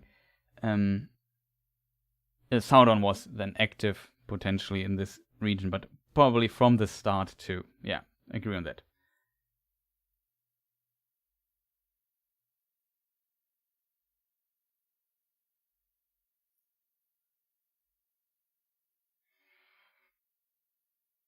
I hope this decently answers the question. Well, let's see. I wish we knew more about Sauron's how Sauron's religion worked, how men of Middle-earth worshipped him. Yeah. I guess we only know it from Numenor to some degree, and there he was basically a priest of Morgoth or of Melkor, and there it's difficult to say. Like, you could argue if Sauron was really still devoted to Melkor or not. In a way, he was definitely dependent on Melkor, as explained. All the dark sorcery, his spells, and many designs were still based on this Morgoth element. So there was definitely a dependence, but he definitely wanted also to do his own thing at this time. So how his exact position towards or relationship towards Melkor after the War of Wrath is really hard to tell, in my opinion. So especially what exactly means this. He potentially just used this for his advantage. Or maybe not probably was not as devoted as he maybe was before in the First Age. Some of the Easterling people seem similar to the nomads that invaded Gondor and nearby territories during the Third Age. Yeah. I mean, there are these nomads, potentially like the Wainwrights, are Easterlings, basically. Easterling is just a very, very wide term, too. Like, it's not a precise term that means a specific group of people. It just means people from the East, basically. That could be anybody. Like, originally, also, we have Ulfang and Bor that also came in the First Age to Beleriand, and they were also considered Easterlings, but they were probably very different, like from a standpoint which peoples they were from is probably very different compared to the Wainriders later or the Balkoth. It's difficult.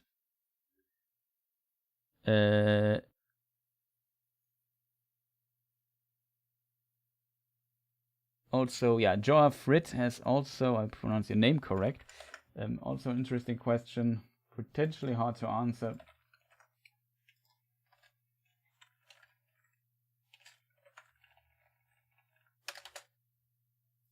So let us see. I got a question for you. Did the people of Middle-earth know of the Valar and so on? Like the elves, for example. How much did they know of god and the semi-gods. I think there's one source for this, which is, of course, the dialogue between Andres and Finrod. And in this dialogue, it becomes clear that Finrod, at least, as an elf, knew quite a lot, or had a decent understanding about Eru, his motives, and also the Valar, because he has lived with those in the same continent, on the same continent. So I've seen them potentially. I mean, maybe Eru he has probably not seen directly, but definitely had a very defined knowledge of this compared to Andres, who, the dialogue basically evolves into that men have some confusion about the perception of Eru, which is kind of interesting. And in that, I would say, yeah, at least the elves definitely knew well quite a lot about the Valar and also God himself, and as a result also about the Maiar and so on. It might have been different for men, though. There it is really hard to say. Of course, the Dunedain, the men of the west from Numenor and then later from Gondor and Arnor, there was like the tradition that the king of Numenor could call. There was like a feast every year where he went onto the sacred mountain, Meneltarma, I think is the name, and there was like a ritual that was done there, like a sacrifice of I forgot what it exactly was, like fruits or something, and for the blessing of the coming year and so on. So there was like some aspects of religion towards Eru himself, and also we can read that for vows, for oaths, for vows, the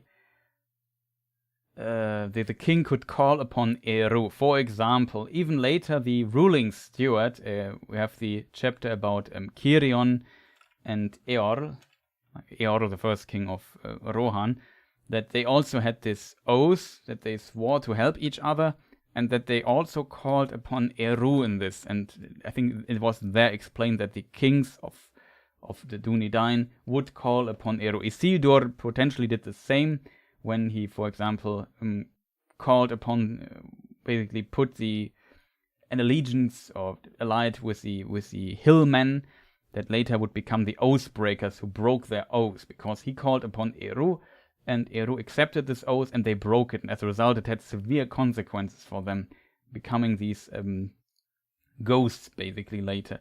So it's hard to say if these hillmen actually knew about God, but there were definitely some men that had an idea of God, and potentially also about the Valar.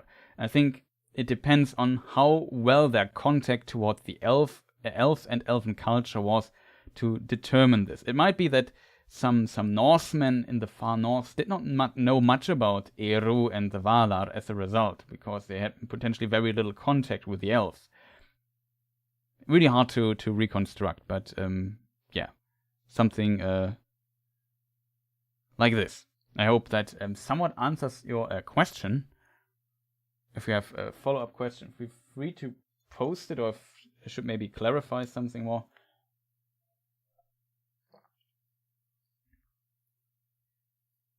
But I think that is true. That's a very good point. Snow warning. The Rohirrim knew about Orome as Bema, as they called them, and the Meras are related to that. Their horses, like Shadowfax and so on. Yeah.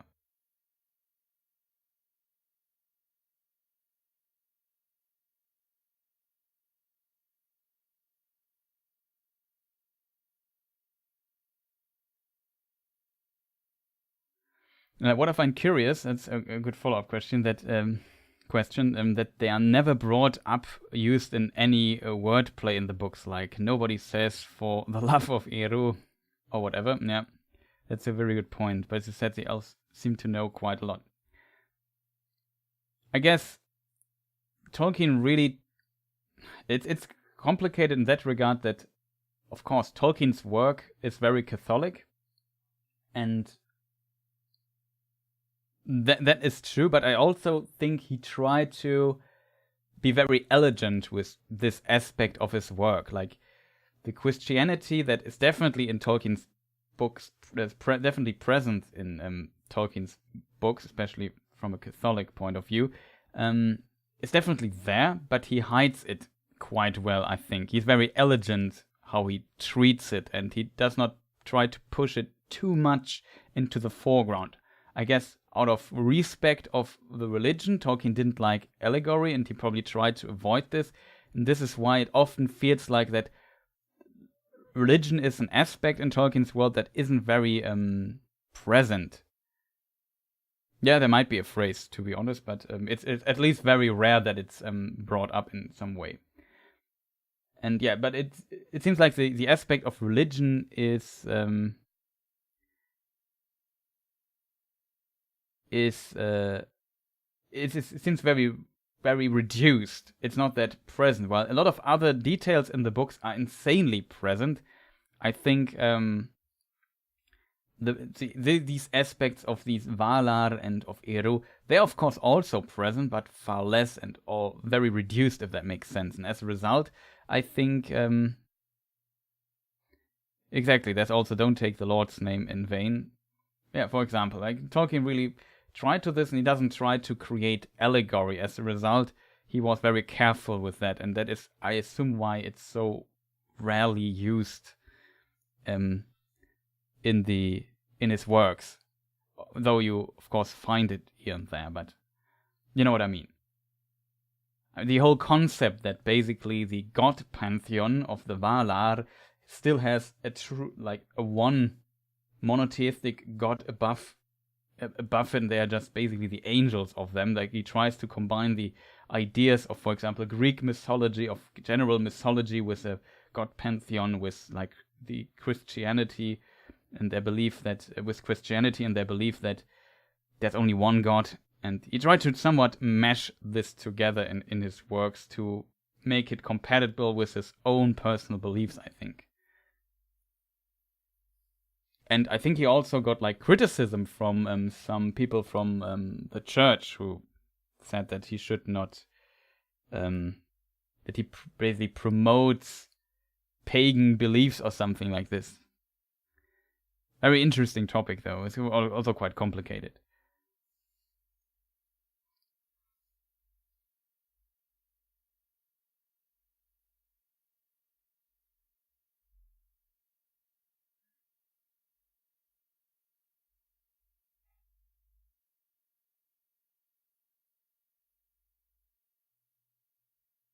Yeah, that's probably the most casual expression. You are right there. I feel that makes sense. I kind of prefer it the way it is. I have to agree. I also prefer how it is. Sometimes when you learn about the mythology of Middle-earth, it adds another layer to it all, knowing they were there all along. Yeah, definitely. I think it also helps a bit this mystic, mythological aspect of it all. Kind of. From our perspective now.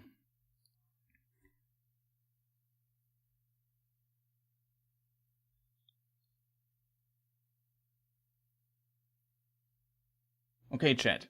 Are there other questions? Because we are getting close to the 4 hours mark, so it's maybe a good time to slowly wrap up the stream.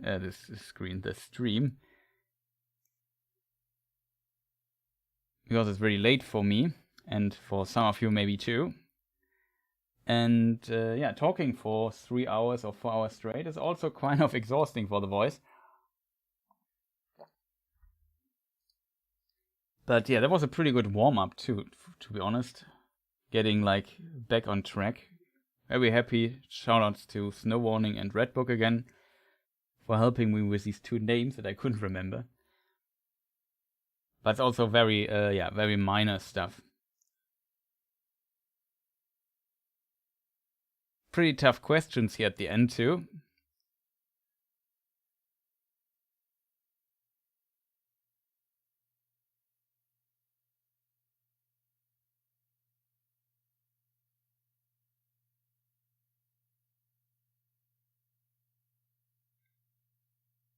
Oh yeah, somebody just scroll up this chat a bit. There's also mention of of Tolkien Untangled, Rainbow Dave, also pretty cool channel.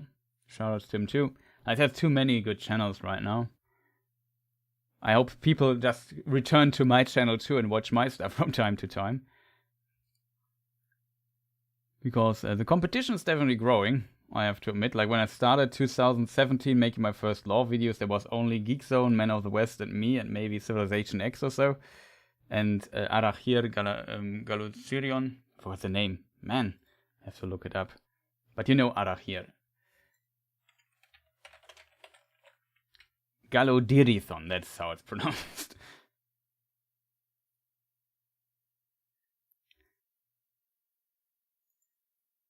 And yeah, that was basically it. And now we have like 20 good channels or so, or 50 or 30 or something like that. On the other side, it's pretty good that you have like a lot of cool creators you can collaborate with. I like when I have like shoutouts to Helen, Clueless Fangirl, and Dan, Voice of Geekdom, Redbook, or so. Also here on my on a live stream as a guest. Same with Nerd of the Rings, Man of the West I had as guests. I always want to get Geek Zone here as guest at some point, but he's very busy currently.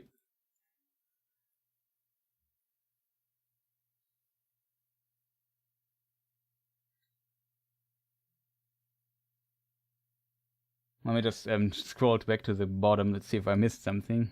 What if the Balrogs had been too late to save Morgoth? That's a good question, I guess. Like the aspect of Ungoliant is literally devouring. Like it's basically a black hole. That's how I imagine her. Like it's like darkness devouring. It's darkness devouring light or reducing everything. And I could imagine that she could have really devoured Melkor, and then he would be gone or something like this. I could imagine this be possible. I think Ungoliant is an insanely powerful entity. Thank you for the stream. It's been great. Awesome. Kurozuma, that you liked it. Do we know or do you believe that Eru Ilúvatar had any power, for example, end the war in Lord of the Rings, or were his powers only that of creation and so on? Yeah, he is omnipotent, so he could, in my opinion, any power. The reason why he doesn't use always all his power is that it's a complicated theological topic. But for example, in Lord of the Rings, we can read in a letter. Let me see if I can find it.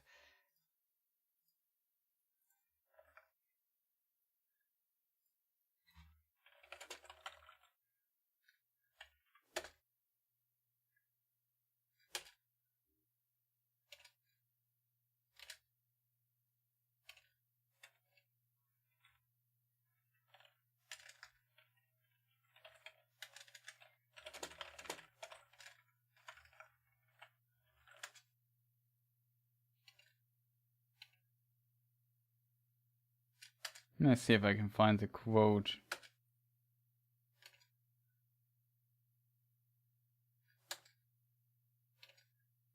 From one of the letters. Promise.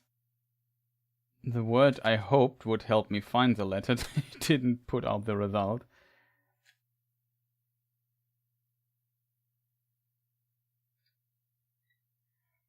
Yeah, letter 192 from 1956. Frodo deserved all honor because he spent every drop of his power and will and body, and that was just sufficient to bring him to the point, to the distant point, and no further. Few others, possibly no others of his time, would have got so far.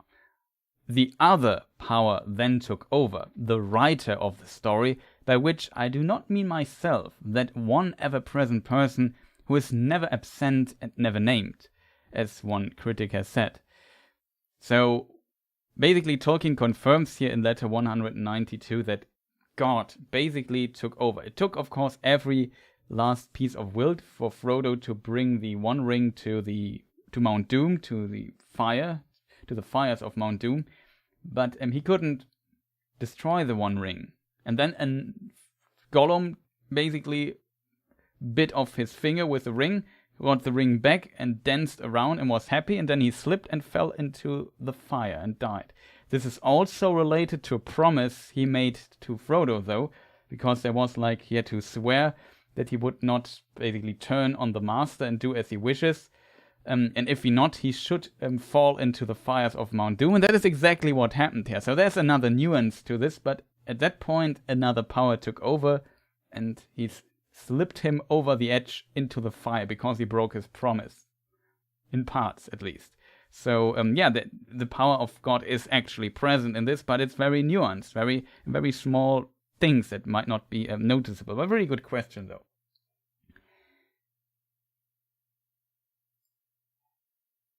This has been a retrained. Think it was a good warm-up. Yeah, I think it also was a good warm-up. You and Geekzone got to do a collab stream. Yeah, I would like to do so, but as I asked Geekzone like a long time ago, but he is always so busy with his stuff on his channel and his private stuff and so on. That would be really awesome. I agree. I would like to have him as a guest here, like in a podcast episode or in a live stream here, or be on his channel or so. Would be awesome. But sadly, so far it never worked out on organizing it. Thank you for the live stream, Kurt Hunter. Much appreciated. You liked it. No problem. Yeah, there are a handful of examples of Eru directly intervening, burying Farazon's army, for example, is another example. Exactly. The Drowning of Numenor, bending the world. Gollum's little nudge at the cracks of doom. Exactly. You feel both so powerful and almighty, being the only one able to create life, but so kind of hands-off, couldn't control, dominate. Like, I think he decides to not try to dominate, because that is somewhat against his nature, if that makes sense. Eru pushed Gollum into Mount Doom. Basically, he did, but you have to consider Gollum made the promise that to Frodo in one of the previous chapters. I think it was in the Dead Marshes. Or was it before? I forgot. That should he... Like, he swore on the One Ring that he would not... I forgot the exact wording of it, but basically not to turn on Frodo and the One Ring and get it back. Else... And if he do so, he would be cast into the fires of Mount Doom. I think that was exact wording. That's exactly how it happened. Oofus for Gollum, yeah, basically. He had no chance. But he did also made a promise, so I like this little detail. It was not like... It feels like an evil deed to push Gollum off the edge, but in the end it was a consequence of what happened before. I like that.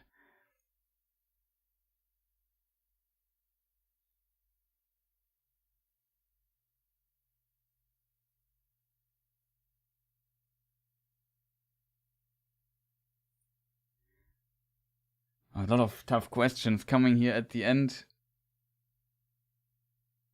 Do you think that... let me just copy the question really quick. Very short. I probably can't give you a really good answer to this, except for a maybe. Do you think that in addition to a reformer, Sauron saw himself as a deity of a great world unification, a single theocratic government, a technocratic system, and a religious reformer? Yeah, maybe. He definitely had a vision for order of the world, and he wanted to bring this order to the world. And that, of course, is like, if that's a good order or not, depends on the on your perspective. From Sauron's perspective, it was the order he wished for. On the perspective of others, probably not. But Sauron wanted then to be like at the top of it, as like the absolute ruler of this, like a god king or something like this, that ruled over Middle Earth. So yeah, probably a unification of the world. That's an interesting idea that you have there. I think, yeah, maybe as a single theocratic government, a technocratic system, and a religious reformer. Like, his exact intention are really hard to reconstruct. I think we don't know too much about it, but in a way, you you could also always ask if Sauron would not also lie to himself, because in the end he must have known that against Eru he had no chance anyway. So, or even against all the Valar together, he probably would never have the power to overcome all of them.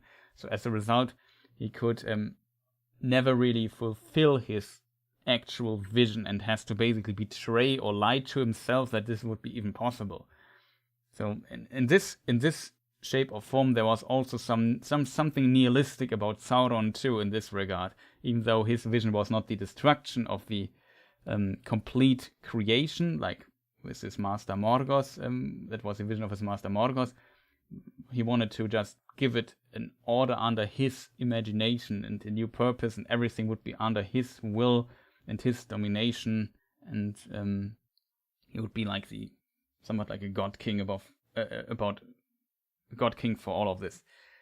But yeah, it's an interesting thought that you have there.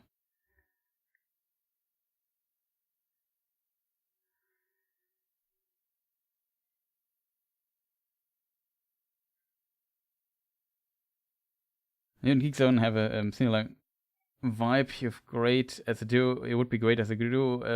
Also, thanks for that awesome stream. Yeah, much appreciated. I hope the answers also were sufficient. And yeah, I would really like to do. I really appreciate also his Geekzone Sorrow approach. Like, I have not, of course, seen all of his videos, because I do my videos myself, and then it becomes less interesting to watch what other channels do, I guess. But for example, I watched his Tom Bombadil video, and it was really, really good. I would say it was even better than my video, I have to admit. So I have a lot of respect for what he does, and he put a lot of research and work into it. Really impressive stuff. So shout outs to Geekzone.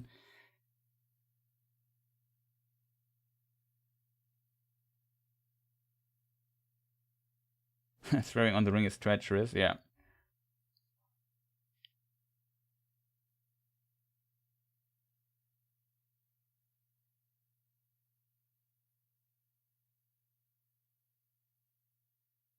It is. So yeah, that maybe that is really a good point of wrapping everything up. Just let me see if I find my wrapping up screen really fast. That should be this one here. So no new questions. They have to wait for next time.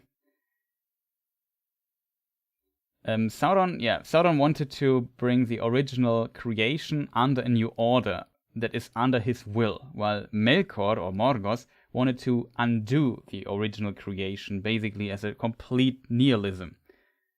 Who's your favorite villain in Lord of the Rings? Like Feanor is, if you see Feanor as villain, maybe him, because he's a very, very interesting character that brings so much spice to the First Age and his sons. And he's also very hard to like. But he just makes the story very interesting, so it's kind of cool. Maybe him. I also find Saruman very interesting, I have to admit. So there's that. Oh. New Better Do Better. You also have a channel, right? So shoutouts to you too, man. Just noticed. Maybe check his channel too. Not sure if you're on YouTube or on another platform though.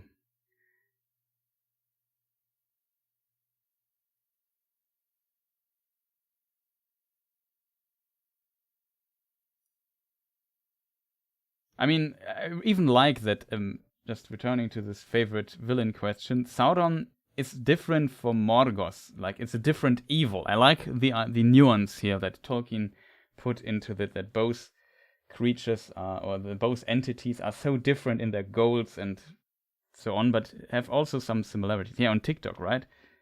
Pretty awesome. Thanks, Sauron. No problem, man. Much appreciated that you're showing up here too. Great job as always. Keep up the great work on analyzing Tolkien's work. I try. There will be more in the future, I hope. I also need to play the credits. This time, you won't believe it, I rendered the credit scene before. Now I only have to find them. But of course, we have also the credits with all the supporters in it and all the people. So maybe I can just run through it already. So yeah, shoutouts to all the artists as always. You'll find them linked in the description, especially if you see this as a VOD. Feel free to press a like button, leave a comment. I enjoy reading comments, especially nice comments are much appreciated. Shoutouts to my mod Kierdan, aka Murdo, for the map edit and for moderating here a bit. Was pretty civilized today, much appreciated for that too. Shoutouts to all the people who join here with a membership or something, or with a Twitch subscription or whatever. It's also a gaming channel I have, podcast episodes. I really need to record new ones. I say this for now almost half a year or so. It's currently difficult to get all the projects done in a reasonable amount of time. Thank you so much for also being here, just chatting and so on without having a paid membership. Doesn't matter to me. Thank you for subscribing, for liking, for being active here, for always waiting when my streams are late. Much appreciated. Yeah, happy you liked the stream. I hope I could answer the questions decently. The ring of credits. Yeah, exactly. And shoutouts to all these people. Next stream, I don't know when it will be up. Usually I wanted to do at least one stream a month, maybe 2 streams a month. I'm a bit behind, I have to admit, though. I think in February we had 3 or 4 or something like that. Something crazy. But yeah, I try to stream more often and also bring you some content on this channel more frequently again. Look out for that. And yeah, see you people next time. Wish you a fantastic rest of the day. Thank you people for watching.